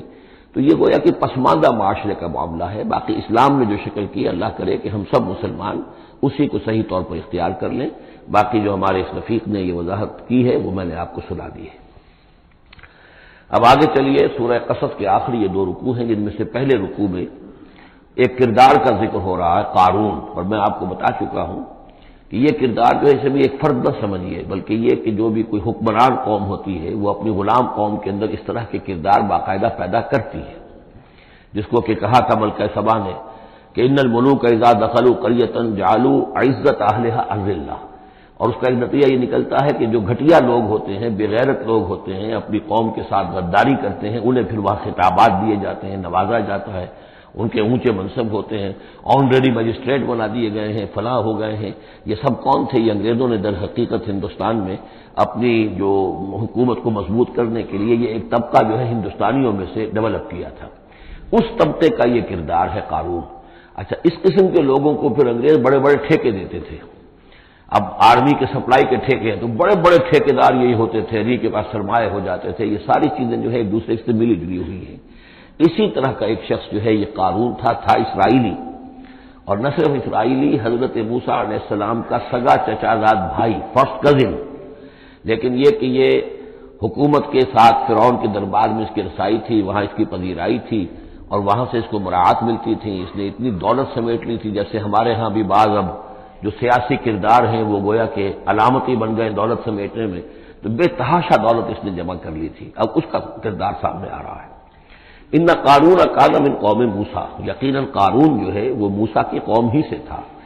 تورات میں اس کا نام قورح آیا ہے، یعنی قارون کے بجائے قورح، یہ کوئی تلفظ کا فرق ہو سکتا ہے۔ فبغى علیہم، اگرچہ موسیٰ کی قوم میں سے تھا لیکن اس نے زیادتی کی، سرکشی کی، شرارت کی اپنی قوم کے خلاف، یعنی غداری کی۔ وآتیناہ من الکنوز، اور ہم نے اسے اتنے خزانے دیے تھے، ما ان مفاتحہ لتنوء بالعصبۃ اولي القوہ، کہ اس کی کنجیاں اٹھانے کے ضمن میں بڑے طاقتور جوانوں کی ایک جماعت بھی تھک جاتی تھی۔ یہ ذرا بات سمجھ آج نہیں آئے گی کہ آخر اتنی وہ کنجیاں کتنی ہوتی ہوں گی، تو اصل میں یہ کنجیاں جو تالے ہیں ہمارے جس طرح کے، یہ تو اب ایجاد ہوئی ہے۔ پچھلے زمانے میں کیا ہوتا تھا کہ کوئی بڑا سٹور ہے تو اس کے آگے بڑا ایک پھاٹک لگا ہوا ہے، اور اس پھاٹک کے ساتھ جو دروازے کو بند کرنے کے لیے بڑی لمبی لکڑیاں لگائی جاتی تھی، تو اس طریقے سے وہ جو اڑنگے لگائے جاتے تھے اسی سے وہ پھر دروازے جو ہے بند ہوتے تھے۔ تو اس طرح کی کوئی شے ہوگی، ورنہ جس طرح کے تالے اب ہمارے ہاں ہوتے ہیں اس طرح کے تالے تو اتنے نہیں ہو سکتے کسی بھی معاملے کے، لیکن یہ کہ اس کو اگر ذہن میں رکھیں تو بہرحال اس سے جو مراد ہے وہ یہ کہ دولت بے انتہا اس کے پاس جمع تھی۔ اذ قال له قومه، جبکہ اس سے کہا اس کی قوم نے، لوگوں نے کہا، کچھ بھلے لوگ بھی ہوں گے، جیسے ہم مکالمہ سورہ کہف میں پڑھائے ہیں، دو آدمیوں کا مکالمہ تھا، ایک وہ درویش تھا اور وہ عارف باللہ تھا، اللہ پر ایمان رکھنے والا تھا، اور ایک وہ تھا کہ جو دولت میں مست ہو گیا تھا، مال مست تھا۔ تو وہاں کچھ لوگوں نے جو اچھے لوگ ہوں گے ان سے کہا، اس سے قارون سے، لا تفرح ان اللہ لا يحب الفرحین۔ یہ ذرا یہاں پر پانچ چیزیں جو آ رہی ہیں گنتے جائیے کہ ایسے لوگ جن کے پاس بہت سی دولت جمع ہو گئی ہو، ان کو ان 4-5 چیزوں کو پیش نظر رکھنا چاہیے۔ سب سے پہلے یہ کہ لا تفرح ان اللہ لا يحب الفرح، اس پر اتراؤ نہیں، اتراؤ مت، اللہ تعالیٰ کو اترانے والے پسند نہیں۔ نمبر 2، وابتغ فیما آتاک اللہ الدار الآخرہ، جو کچھ اللہ نے تمہیں دولت دی ہے تو اس سے دار الآخرہ حاصل کرنے کی کوشش کرو، اللہ کے لیے خرچ کرو تاکہ آخرت میں تمہیں اس کا اجر و ثواب ملے، تو تم گویا کہ آخرت کو خریدو گے اپنی اس دولت کے عوض۔ ان اللہ اشتری من المؤمنین انفسهم واموالهم بان لهم الجنہ۔ نمبر 3، ولا تنس نصیبک من الدنیا، معلوم ہوتا کہ بخیل بھی بہت تھا کہ وہ اپنے اوپر بھی کچھ خرچ نہیں کرتا تھا، جمع کرنے ہی کے اس کو فکر دامنگیر رہتی تھی، اور مت بھولو خود اپنا حصہ بھی دنیا میں سے، جیسے کہ ہم نے سورہ اعراف میں پڑھا تھا کہ قل من حرم زینۃ اللہ التی اخرج لعبادہ والطیبات من الرزق، اگر اللہ نے کسی کو کچھ دیا ہے تو پھر وہ اچھا کھائے، اچھا پہنے، اس میں کس نے حرام کیا ہے؟ کوئی رہبانیت کا انداز تو نہیں ہے۔ اور یہ بھی ہم پڑھ چکے ہیں سورہ الفرقان میں کہ وہ اللہ کے جو نیک بندے ہیں عباد الرحمن، ان کے اوصاف میں سے ہے والذین اذا انفقوا لم یسرفوا ولم یقتروا، وہ لوگ کہ جو خرچ کرتے ہیں تو نہ تو اسراف کرتے ہیں لیکن اس کے ساتھ ہی بخل سے بھی کام نہیں لیتے۔ تو یہ بخیلی مت کرو، اور اس جو دولت تمہیں اللہ نے دی ہے اس سے کم اپنی ذات پر بھی خرچ کرو، اچھا کھاؤ، اچھا پہنو۔ چوتھی چیز، وَأَحْسِنْ كَمَا أَحْسَنَ اللَّهُ إِلَيْكَ، اور لوگوں پر احسان کرو، لوگوں کے ساتھ بھلائی کرو جیسے اللہ نے تمہارے ساتھ بھلائی کی ہے۔ اللہ نے تمہیں دولت دی ہے تو جو بھی تمہاری قوم کے یا اور دوسرے لوگ بھی ہوں، اس میں تو کوئی علیحدہ تخصیص نہیں ہے، غریبوں کا، محتاجوں کا، مسکینوں کا، ان کا جو حق ہے، وفی اموالہم حق معلوم للسائل والمحروم، تو اس میں سے یہ ہے کہ اللہ نے تم پر احسان کیا ہے، یہ دولت دی ہے تو تم لوگوں کے ساتھ احسان کرو۔ اور 5ویں بات، ولا تبغی الفساد فی الارض، زمین میں فساد مت بچاؤ۔ اب یہ کیا مراد ہے؟ فساد کون سا بچا رہا تھا؟ وہ نبی تھے اس وقت کے حضرت موسیٰ علیہ السلام۔ حضرت موسیٰ علیہ السلام اپنے کار نبوت و فرائض رسالت کی ادائیگی میں پوری طریقے سے لگے ہوئے ہیں، اور کچھ لوگ ان کے ساتھ دے رہے ہیں، ان کا ہاتھ بٹا رہے ہیں۔ اب کچھ لوگ اس کام میں جب اڑنگا ڈالیں گے تو گویا کہ یہ فساد فی الارض ہے۔ اللہ تعالیٰ جو خیر چاہتا ہے موسیٰ کے ذریعے سے وجود میں آئے، اب اگر آپ موسیٰ کی مخالفت کریں گے، اس کی اسکیموں کو ناکام کرنے کی کوشش کریں گے، یہ وہی بات ہے جو منافقین کے بارے میں سورہ بقرہ کے دوسرے رکوع میں آ چکی ہے۔ وَإِذَا قِيلَ لَهُمْ لَا تُفْسِدُوا فِي الْأَرْضِ قَالُوا إِنَّمَا نَحْنُ مُصْلِحُونَ، الا انہم هم المفسدون ولکن لا یشعرون، جب ان سے کہا جاتا ہے کہ تم زمین میں فساد یہی تھا کہ ایک جماعت ہے، ایک تحریک ہے، اس کا ایک نظم ہے، اس نظم کے خلاف تم ریشہ دوانیاں کر رہے ہو اور اگر اس کی اسکیموں کو فیل کرنے کی کوشش کر رہے ہو تو گویا کہ جو اصلاحی عمل ہے، جو انقلاب برپا کرنے کے لیے جد و جہد ہو رہی ہے، اس کو نقصان پہنچا رہے ہو۔ ان اللہ لا يحب المفسدین، اللہ کو ایسے مفسد پسند نہیں ہے۔ تو یہ 5 چیزیں گن لیجئے۔ نمبر 1 لا تفرح ان اللہ لا يحب الفرحین۔ نمبر 2 وابتغ فیما آتاک اللہ الدار الآخرہ، جو کچھ اللہ نے دیا ہے اس سے آخرت کا گھر حاصل کرنے کی کوشش کرو، یعنی انفاق فی سبیل اللہ، اللہ کی راہ میں صرف کرنا۔ نمبر 3 ولا تنس نصیبک من الدنیا، خود دنیا سے بھی تم بھی اپنا حصہ حاصل کرو، اچھا کھاؤ، اچھا پہنو۔ وہ احسن کما احسن اللہ الیک، اور خلق خدا پر بھی احسان کرو جیسے کہ اللہ نے تم پر احسان کیا ہے۔ اور نمبر 5 ولا تبغی الفساد فی الارض، دین کے لیے، اللہ کی توحید کے لیے، اللہ کے دین کے لیے جو جد و جہد ہو رہی ہے اس کو تقویت پہنچاؤ، نہ یہ کہ اس کے اندر تم خلل پیدا کرنے کی کوشش کر رہے ہو۔ اعلی انما اوتیتہ علی علم عندی، اس نے کہا کہ یہ دولت جو ہے تم سمجھتے ہو مجھے اللہ نے دی ہے، یہ تو مجھے دی گئی ہے میرے علم کی بنیاد پر، میرے اندر علم ہے، فہم ہے، سمجھ ہے، میری پلاننگ ہے، اس کے نتیجے میں نے دولت کمائی ہے۔ یہ ہے در حقیقت ایک مادہ پرست انسان کا، جو ایک زر پرست اور مادہ پرست انسان جو ہے وہ سمجھتا ہے میری صلاحیت، میں نے بر وقت اندازہ کر لیا تھا کہ اب مارکیٹ میں اس چیز کی ڈیمانڈ پیدا ہوگی اور میں نے اس کے لیے بندوبست کیا، تو اب مجھے بارے نیارے ہو گئے ہیں، تو یہ میری ذہانت ہے، میں نے اندازہ کر لیا کہ اب یہ جو ہے اتار چڑھاؤ جو ہے بازار میں آنے والا ہے، اسی کے حساب سے میں نے کچھ خرید و فروخت کی ہے تو مجھے دولت مل گئی ہے۔ تو اوتیتہ علی علم عندی، میرے پاس علم ہے، اس کی بدولت مجھے یہ سب کچھ دیا گیا ہے، مجھے یہ ملا ہے، میں نے کمایا ہے۔ اولم یعلم، کیا وہ جانتا نہیں کہ ان اللہ قد اہلک من قبلہ من القرون، کہ اللہ تعالیٰ نے اس سے پہلے بہت سی قوموں کو ہلاک کیا، من ہوا اشد منہ قوۃ، جو اس سے کہیں بڑھ کر تھی طاقت میں بھی، وہ اکثر و جمعا، اور جن کے پاس مال و اسباب دنیاوی اور دولت کے انبار بھی ان سے زیادہ جمع تھے۔ ولا یسأل عن ذنوبہم المجرمون، اور اللہ تعالیٰ کو اس کی ضرورت پیش نہیں آئے گی کہ مجرموں سے ان کے جرم پوچھے، یعنی اللہ تعالیٰ کے پاس تو پورا حساب کتاب موجود ہے، اعمال نامے موجود ہیں، اسے کسی سے پوچھنے کی ضرورت نہیں ہوگی کہ تم کیا جرائم کر کے آئے ہو۔ تو یہ تو گویا کہ خود اللہ کے علم میں ہے، اور اظہر من الشمس ہوگا، یہی بات سورہ رحمان میں آئے گی، فَيَوْمَئِذٍ لَا يُسْأَلُ عَنْ ذَنبِهِ إِنسٌ وَلَا جان، کسی بھی انسان سے اور کسی بھی جن سے پوچھنے کی ضرورت نہیں ہوگی، بلکہ یہ کہ در حقیقت ان کے تو ماتھے پر لکھا ہوا ہوگا، یعرف المجرمون بسیماہم فیؤخذ بالنواصی والاقدام، مجرم تو اپنے پیشانیوں سے پہچان لیے جائیں گے، اور یہ کہ پھر ان کو سر کے بالوں سے اور ادھر سے قدموں سے دو طرف سے پکڑ کر، ادھر سے سر کے بال اور ادھر سے پاؤں پکڑ کر اور ٹاس کر دیا جائے گا جہنم کے اندر۔ تو قال انما اوتیتہ علی علم عندی اولم یعلم ان اللہ قد اہلک من قبلہ من القرون من هو اشد منہ قوۃ واکثر جمعا ولا یسأل عن ذنوبہم المجرمون فخرج علی قومہ فی زینتہ۔ اب ایک دن ایسا ہوا کہ وہ نکلا اپنے پورے ٹھاٹ باٹ کا اظہار کرتے ہوئے، خدم و حشم کو لیے ہوئے، بیش قیمت کپڑے اور خلعتیں پہنی ہوئی اور سواری کے اوپر اپنی دولت کا بھی مظاہرہ کرتے ہوئے۔ قال الذین یریدون الحیاۃ الدنیا، تو اب جو اس معاشرے میں وہ لوگ تھے کہ جن کی نگاہوں میں، خود ان کی اپنی نگاہوں میں بھی دنیا کی زندگی کھبی ہوئی تھی، اور جو چاہتے تھے، طالب تھے دنیا ہی کے، یا لیت لنا مثل اوتی قارون، انہوں نے کہا کاش کہ ہمیں بھی یہ ساری چیزیں ملیں جو قارون کو ملی ہیں، جو کچھ دیا گیا ہے، اسے جو دولت دی گئی ہے، اس کے پاس جو ثروت ہے، اور اس کو جو اللہ تعالیٰ نے اس کے اوپر نعمتوں کی بارش کی ہے، کاش ہم پر بھی ہو۔ انہ لذو حظ عظیم، یہ تو بہت ہی نصیب والا ہے، بہت خوش قسمت انسان ہے یہ قارون، کتنا اس کی جو ہے سمجھیے کہ خوش بخت انسان ہے کہ اس پر اللہ کی اتنی نظر کرم ہے اور اتنی دولت اس نے کمائی ہے۔ ظاہر بات ہے کہ دولت مندوں کی دولت نظر آتی ہے، یہ لوگوں کو پتہ نہیں ہوتا یہ کمایا انہوں نے کس طور سے ہے۔ وقال الذین اوتوا العلم، اور کہا ان لوگوں نے کہ جنہیں علم دیا گیا تھا، جو صاحب علم و فہم تھے، جنہیں معلوم تھا اصل حقیقت، انہوں نے کہا ویلکم، تمہارے لیے خرابی ہے، ثواب اللہ خیر لمن آمن وعمل صالحا، جو شخص ایمان لائے اور نیک عمل کرے اسے جو ثواب اللہ کی طرف سے ملنے والا ہے وہ اس سے کہیں بڑھ کر ہے۔ تم حسرت کے ساتھ اس کی دولت کو دیکھ رہے ہو، اس کے ٹھاٹ باٹ کو دیکھ رہے ہو، اس کی شان و شوکت کو دیکھ رہے ہو، اور تمہیں حسرت کا احساس ہو رہا ہے۔ اگر تم واقعتاً ایمان اور عمل صالح کی شرائط پوری کرو تو جو کچھ اللہ تعالیٰ تمہیں دے گا خود اس دنیا میں بھی، سورہ نور میں ہم پڑھ چکے ہیں، لَيَسْتَخْلِفَنَّهُمْ فِي الْأَرْضِ، حکومت ان کو دے گا، خلافت ان کی قائم کرے گا، جو ایمان اور عمل صالح کا حق ادا کر دے. پھر آخرت میں جو ثواب ملنا ہے ظاہر بات ہے کہ اس کا تو کوئی تصور بھی تم نہیں کر سکتے. ولا یلقاها الا الصابرون، لیکن وہ جو صبر ہے، وہ جو اجر و ثواب ہے آخرت کا، وہ انہی لوگوں کو حاصل ہو سکے گا کہ جو صبر کرنے والے ہوں. اس دنیا میں وہ جیسے بھی ہو ضروریات پوری ہو جائیں، بس اس سے زیادہ کی ہوس نہ رکھیں. ایسا نہ ہو کہ کسی کے سامنے ہاتھ پھیلانا پڑے. حضور کی حدیث ہے ما قل و کفا خیر مما کثر والھا، کم ہو چیز لیکن کفایت کر جائے، ضرورت پوری ہو گئی.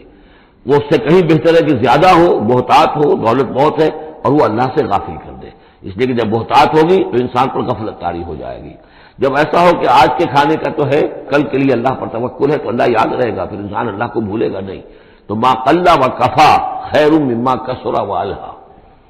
ولا یلقاها الا الصابرون فخسفنا به وبداره الارض. تو ہم نے اسے یعنی قارون کو اور اس کے محل کو ہم نے دھسا دیا زمین میں. اللہ تعالیٰ کی طرف سے عذاب خسف کا آیا اس پر. فما كان له من فئة ينصرونه، تو اس کے نہ تو کوئی ایسا لاؤ لشکر رہا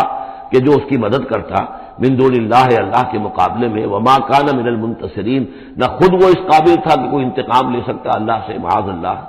واصبح الذين تمنوا مكانه، اب وہ لوگ کہ جو تمنا جنہوں نے کی تھی بالامس، جو گزشتہ شام، اب جس رات کو وہ خسف ہوا ہے، اگلے روز جو دھوم مچی کہ وہ تو قارون کا محل جو زمین میں دھس گیا، اس کے سارے خزانے بھی گئے، وہ خود بھی گیا زمین کے اندر. تو اب جو وہاں پر شور ہوا ہوگا تو وہی لوگ جو پچھلی شام کو تو یہ کہہ رہے تھے کاش ہمیں بھی وہی کچھ ملے جو کچھ قارون کو دیا گیا ہے، یہ تو بڑا خوش قسمت انسان ہے. واصبح الذین تمنوا مکانہ، جنہوں نے یہ چاہا تھا کہ وہی مقام اور مرتبہ اور وہی چیزیں انہیں بھی مل جائیں، بالامس سے پچھلی دن، یقولون وہ یہ کہنے لگے یہ وہی کان اللہ یبسط الرزق لمن یشاء من عبادہ ویقدر، کہ بھئی یہ تو اللہ تعالیٰ کی طرف سے ہے کہ وہ جس کے لیے چاہتا ہے رزق شادہ کر دیتا ہے اپنے بندوں میں سے، اور جس کے لیے چاہتا ہے تنگ کر دیتا ہے یا ناپ توڑ کر دینا شروع کر دیتا ہے. لولا ان من اللہ علینا، اگر اللہ تعالیٰ نے ہم پر احسان نہ فرمایا ہوتا، لخسف بنا، تو ہم بھی اسی طریقے سے خسف کر دیے گئے ہوتے. یعنی ہم تو کہہ رہے تھے کہ ہم بھی اس جیسے ہو جائیں، ہمیں بھی اس کی سی دولت مل جائے، لیکن اس کی دولت کا جو انجام آج ہماری نگاہوں کے سامنے آیا ہے، لولا ان من اللہ، اگر اللہ تعالیٰ نے ہم پر یہ احسان نہ کیا ہوتا کہ ہمارے پاس وہ دولت نہیں تھی، لخسف بنا، تو ہم کو بھی اسی طریقے سے زمین میں دھسا دیا گیا ہوتا. وہی کأنہ لا یفلح الکافرون، خرابی، لیکن یہ جان لو کہ کافر لوگ فلاح نہیں پائیں گے. بڑی خرابی ہے، بڑی ہلاکت ہے، اور کافر لوگ جو ہے وہ فلاح نہیں پائیں گے. تو یہ کردار ہے قارون کا. اب اس صورت کے آخری آیات ہیں، اور میں چونکہ اب ابتدا میں جس قدر اہتمام کے ساتھ یہ جوڑوں کا تعلق بیان کر رہا تھا، کیونکہ میں نے محسوس کیا کہ اب رفتار تیز ہونی چاہیے، اس میں کچھ کمی کر دی ہے. اب یہاں بھی نوٹ کر لیجئے گا کہ یہی سورۃ القصص اور اس سے پہلے سورۃ النمل، ان کے درمیان کیا کیا مشابہتیں ہیں، خاص طور پر اس آخری آیات میں. فرمایا تلک الدار الآخرۃ نجعلها للذین لا یریدون علوا فی الارض ولا فسادا، یہ جو آخرت کا گھر ہے یہ ہم نے ریزرو کیا ہے ان لوگوں کے لیے کہ جو زمین میں اپنی بڑائی، اپنا اقتدار نہیں چاہتے، اپنی بلندی نہیں چاہتے اور نہ فساد چاہتے. وہ اللہ کے دین کی سربلندی کے لیے محنت کر رہے ہیں، اس کے نتیجے میں ہو سکتا ہے کہ اللہ تعالیٰ انہی کو ذمہ داری دے دے حکومت کی، لیکن وہ طالب نہیں ہے حکومت کے، وہ اپنی سربلندی کے طالب نہیں ہے. اس سے زمین و آسمان کا فرق ہے کہ ایک ہے کہ آپ کسی نظریے کے لیے کام کر رہے ہیں. اب نظریے میں اگر آپ کی جد و جہد ہے، انقلاب میں آپ کامیاب ہو گئے تو ظاہر بات ہے کہ پھر انقلاب کے بعد ذمہ داری سنبھالنی پڑے گی. محمد رسول اللہ صلی اللہ علیہ وسلم ہی کو مدینے کی اس چھوٹی سی شہری ریاست جو وجود میں آئی تھی، آخر اس کی ذمہ داری سنبھالنی پڑی. حالانکہ آپ خدا نہ خواستہ کوئی اقتدار کے طالب یا اقتدار کے بھوکے تو نہیں ہو سکتے تھے، لیکن یہ ہے کہ طلب جو ہے وہ اللہ جانتا ہے دل میں کس کے طلب ہے. اگر کوئی ذاتی طور پر اقتدار کا خواہاں ہے اور چاہتا ہے کہ میرا نام اونچا ہو جائے اور مجھے اختیار مل جائے اور میرا اقتدار ہو، تو وہ شخص اللہ تعالیٰ کے ہاں ڈسکوالیفائی ہو جاتا ہے. یہ پھر اللہ کے گھر کے لیے نہیں ہے. اللہ کا گھر جو ہے تلک الدار الآخرہ، یہ تو ہم نے رکھا ہوا ہے خاص طور پر مخصوص کر کے، ریزرو کر کے، للذین لا یریدون علوا فی الارض، جو زمین میں اپنے اقتدار کے خواہاں نہیں ہیں، ولا فسادا، نہ زمین میں فساد بچانا چاہتے ہیں، والعاقبۃ للمتقین، اور عاقبت یعنی پچھلا گھر جو ہے، عاقبت کی پچھلی زندگی جو ہے یقیناً یہ اہل تقویٰ کے لیے، اس کی بھلائیاں، اس کے محاسن، اس کا عیش اور آرام وہ اللہ تعالیٰ نے اپنے متقی بندوں کے لیے خاص کیا ہے. من جاء بالحسنۃ فلہ خیر منہا، یہ آیت میں آئی ہے سورہ نمل کے بھی آخری حصے میں. جو کوئی شخص کوئی نیکی لے کر آئے گا تو اسے بدلہ ملے گا اس سے بہتر. ومن جاء بالسیئۃ، اور جو کوئی بدی لے کر آئے گا فلا یجزی الذین عملوا السیئات الا ما كانوا یعملون، تو وہ لوگ کہ جو ان برائیوں کا ارتکاب کر رہے ہیں انہیں بدلہ نہیں دیا جائے گا مگر وہی جو کچھ کہ وہ کر کے لائے. مطلب یہ کہ اللہ تعالیٰ کی طرف سے اضافہ نہیں ہوگا، جتنے جرم کیے ہیں اتنی ہی سزا. لیکن اہل ایمان اور اہل صلاح جو ہیں ان کی نیکیوں میں اللہ تعالیٰ 10 گنا دے، 700 گنا دے، اس سے بھی بڑھا دے. یضاعف لمن یشاء، تو یہ اللہ تعالیٰ کی مرضی ہے، جتنا چاہتا ہے دیتا. خیر منہا، بہرحال جو کچھ کر کے لے جاؤ گے اس سے بہتر ملے گا. لا یجزی الذین عملوا السیئات الا ما كانوا یعملون، انہیں وہی کچھ ملے گا جو کچھ کہ وہ عمل کر کے لائے تھے. ان الذی فرض علیک القرآن لرادک الی معاد، سورہ نمل میں آیا تھا کہ مجھے وَأُمِرْتُ أَنْ أَتْلُوَ الْقُرْآنَ، مجھے تو حکم دیا گیا میں قرآن سناتا رہوں، قرآن پڑھ کر تمہارے سامنے، قرآن کے ذریعے سے انذار اور تبشیر اور قرآن کی تبلیغ اور قرآن کے ذریعے سے تذکیر اور قرآن کے ذریعے سے تمہارے جو نفسیاتی اور روحانی روگ ہیں ان کی شفا کے لیے میں کوشش کرتا رہوں. میرا کام تو یہ ہے. أَنْ أَتْلُوَ الْقُرْآنَ، مجھے حکم دیا گیا میں قرآن کی تلاوت کرتا رہوں، تلاوت پڑھ کر قرآن کو میں سناتا رہوں. اب یہاں اسی کو تعبیر کیا ان الذی فرض علیک القرآن، اے نبی جس ہستی نے آپ پر اس قرآن کی ذمہ داری ڈال دی ہے، اس کی تبلیغ آپ کے لیے فرض تھی. جیسے کہ ہم سورہ مائدہ میں آج پڑھا ہے یا ایھا الرسول بلغ ما انزل الیک من ربک وان لم تفعل فما بلغت رسالتہ، اس قرآن کی تبلیغ کرنا آپ پر فرض ہے. اور جیسا کہ میں آپ کو بتا چکا ہوں پھر آپ نے امت کے حوالے کر دی کہ اب امت کے فرض ہے. فَلْيُبَلِّغِ الشَّاهِدُ الْغَائِبَ، فَلْيُبَلِّغ یہ فعل امر ہے، اب لازم ہے کہ وہ پہنچائیں جو یہاں ہے ان کو، جو یہاں نہیں ہے. اس طریقے سے یوں سمجھیے کہ ایک سلسلہ جو ہے وہ شروع کر دیا گیا. لیکن یہاں فرمایا جا رہا ہے اے نبی ان الذی فرض علیک القرآن، جس ہستی نے آپ پر یہ قرآن فرض کیا ہے، جس ہستی نے آپ پر قرآن کی ذمہ داری عائد کی ہے. یہی ذمہ داری اصل میں پھر جو ہم میں سے ہر ایک پر آتی ہے وہی ہے جو میرے کتابچے میں نے وضاحت کے ساتھ بیان کی ہے کہ وہ 5 ذمہ داریاں ہیں. اللہ قرآن پر ایمان جیسا کہ ایمان کا حق ہے، قرآن کی تلاوت جیسے کہ تلاوت کا حق ہے، قرآن کو سمجھنا جیسے کہ سمجھنے کا حق ہے، قرآن پر عمل جیسے کہ عمل کا حق ہے، پھر قرآن کی تبلیغ، قرآن کو عام کرنا.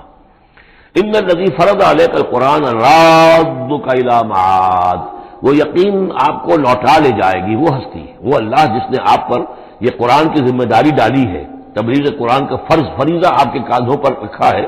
وہ یقیناً آپ کو پہنچائے گا بہت اچھی جگہ لوٹنے کی. معاد عاد یعود سے اس میں ظرف ہے، لوٹنا، لوٹنے کی جگہ. اب معاد سے مراد آخرت عام طور پر ہے، ایمان بالرسالت، ایمان باللہ، ایمان بالمعاد، ایمان بالآخرہ کو ایمان بالمعاد بھی کہا جاتا ہے. لیکن اس کے بارے میں بعض روایات ایسی ملتی ہیں کہ اس کا شان نزول یہ ہے کہ حضور صلی اللہ علیہ وسلم جب ہجرت کے سفر پر نکلے ہیں مکے سے تو جو عام راستہ تھا اس سے ہٹ کر آپ نے، چونکہ اندیشہ تھا اور واقعہ تھا کہ تعاقب ہو رہا تھا، تلاش کیا جا رہا تھا، 3 دن رات تو آپ غار ثور میں روپوش رہے. پھر آپ نے ایک بڑا ہی سخت راستہ اختیار کیا تھا کہ جو پہاڑی راستہ تھا جو گزر رہا تھا، جس پر کہ کوئی انسان جاتا نہیں تھا.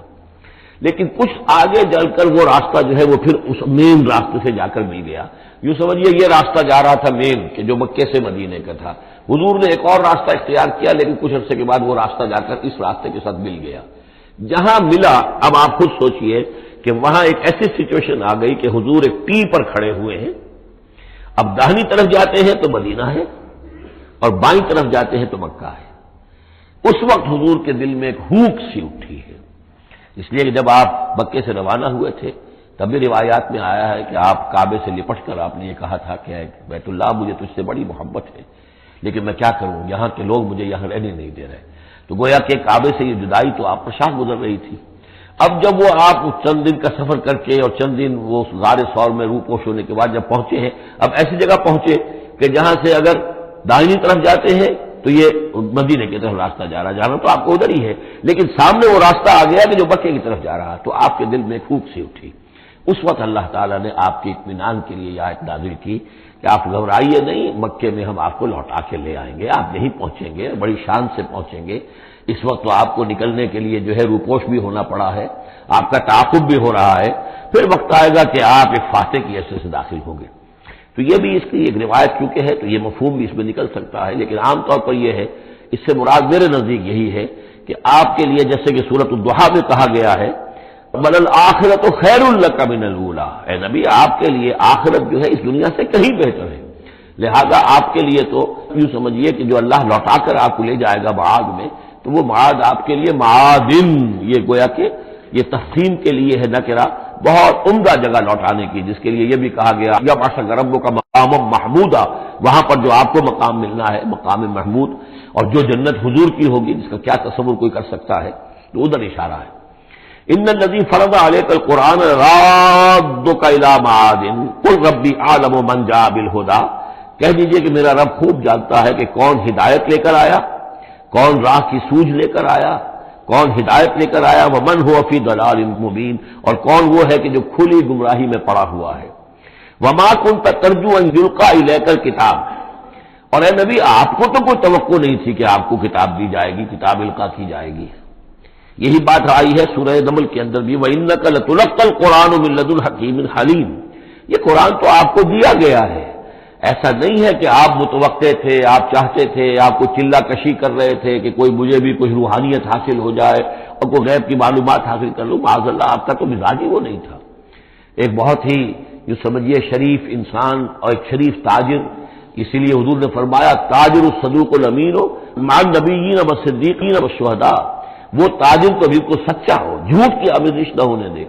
اور امین ہو، امانت دار ہو، اس کا رتبہ جو ہے وہ تو انبیاء اور صدیقین اور شہداء کے ساتھ ہے، اس جماعت میں شریک ہوگا وہ۔ تو حضور کی زندگی وہ تھی، لہذا یہاں فرمایا ہے کہ وما كنت ترجو، آپ تو کوئی امیدوار نہیں تھے، نہ آپ کو یہ توقع تھی کہ آپ پر یہ کتاب اتاری جائے گی، الا رحمۃ من ربک، یہ تو اللہ کی رحمت ہوئی ہے، اس کی مہربانی ہے کہ آپ کو اس نے چنا ہے، پسند کیا ہے، اور آپ کو اللہ تعالیٰ نے یہ کتاب عطا فرمائی۔ فلا تکونن ظہیرا للکافرین، تو اب آپ کافروں کے پشت پناہ نہ بنے۔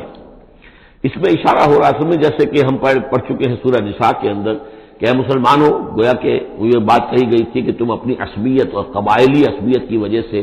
تمہارا ایک شخص ہے منافق ہے، اس نے وہ چوری بھی کی تھی، اب تم اس کی پشت پناہی کر رہے ہو اور سارا کا سارا الزام یہودی پر ڈالنا چاہ رہے ہو، تو یہ عصبیت جاہلیت ہے۔ یہاں ذکر کیا جا رہا ہے فلا تکونن ظہیرا للکافرین۔ اب ظاہر بات ہے کہ حضور جب مکے میں دعوت دے رہے ہیں تو اب رشتے جو ہیں وہ کٹ رہے ہیں، گویا کہ ابو لہب سگا چچا ہے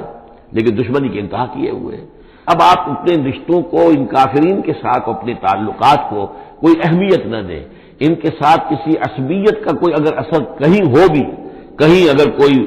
یعنی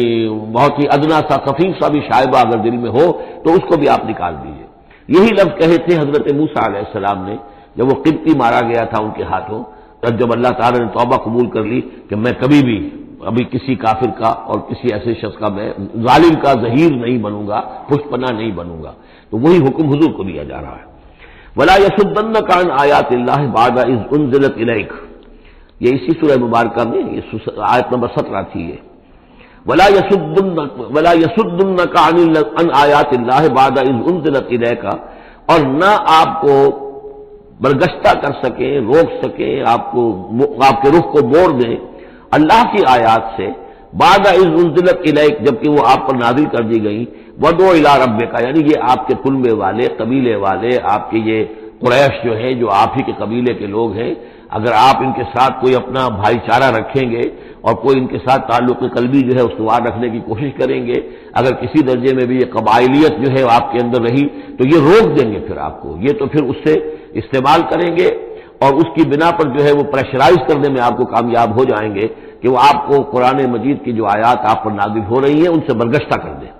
ولا یصدنک، اور نہ کرنے پائیں آپ کو برگشتہ اللہ کی آیات سے، بعد اذ انزلت الیک، اس کے بعد کہ وہ آپ پر نازل کر دی گئی ہیں، ودعو الی ربک، اور اپنے رب کی طرف دعوت دیتے رہیے، ولا تکونن من المشرکین، اور دیکھیے شرک سب سے گھناؤنا جرم ہے تو اس کا کوئی شائبہ بھی اپنے قریب بتانے دیجیے۔ ولا تدعوا مع اللہ الہا آخر، جیسا کہ میں نے بار بار عرض کیا ہے، اس میں خطاب تو ہوتا ہے بظاہر حضور سے واحد کے سیرے میں، لیکن یہ کہ یہ خطاب صرف حضور سے نہیں ہے بلکہ اصلاً اس کے مخاطب مسلمان ہیں حضور کے وساطت سے۔ ولا تدعوا مع اللہ الہا آخر، اور مت کسی کو پکارو اللہ کے ساتھ کسی اور الہ کو، لا الہ الا ہو، اس کے سوا کوئی معبود نہیں ہے، کل شیء ہالک الا وجہہ، ہر شے فنا میں ہے یا فنا ہو جائے گی سوائے اس کا چہرہ۔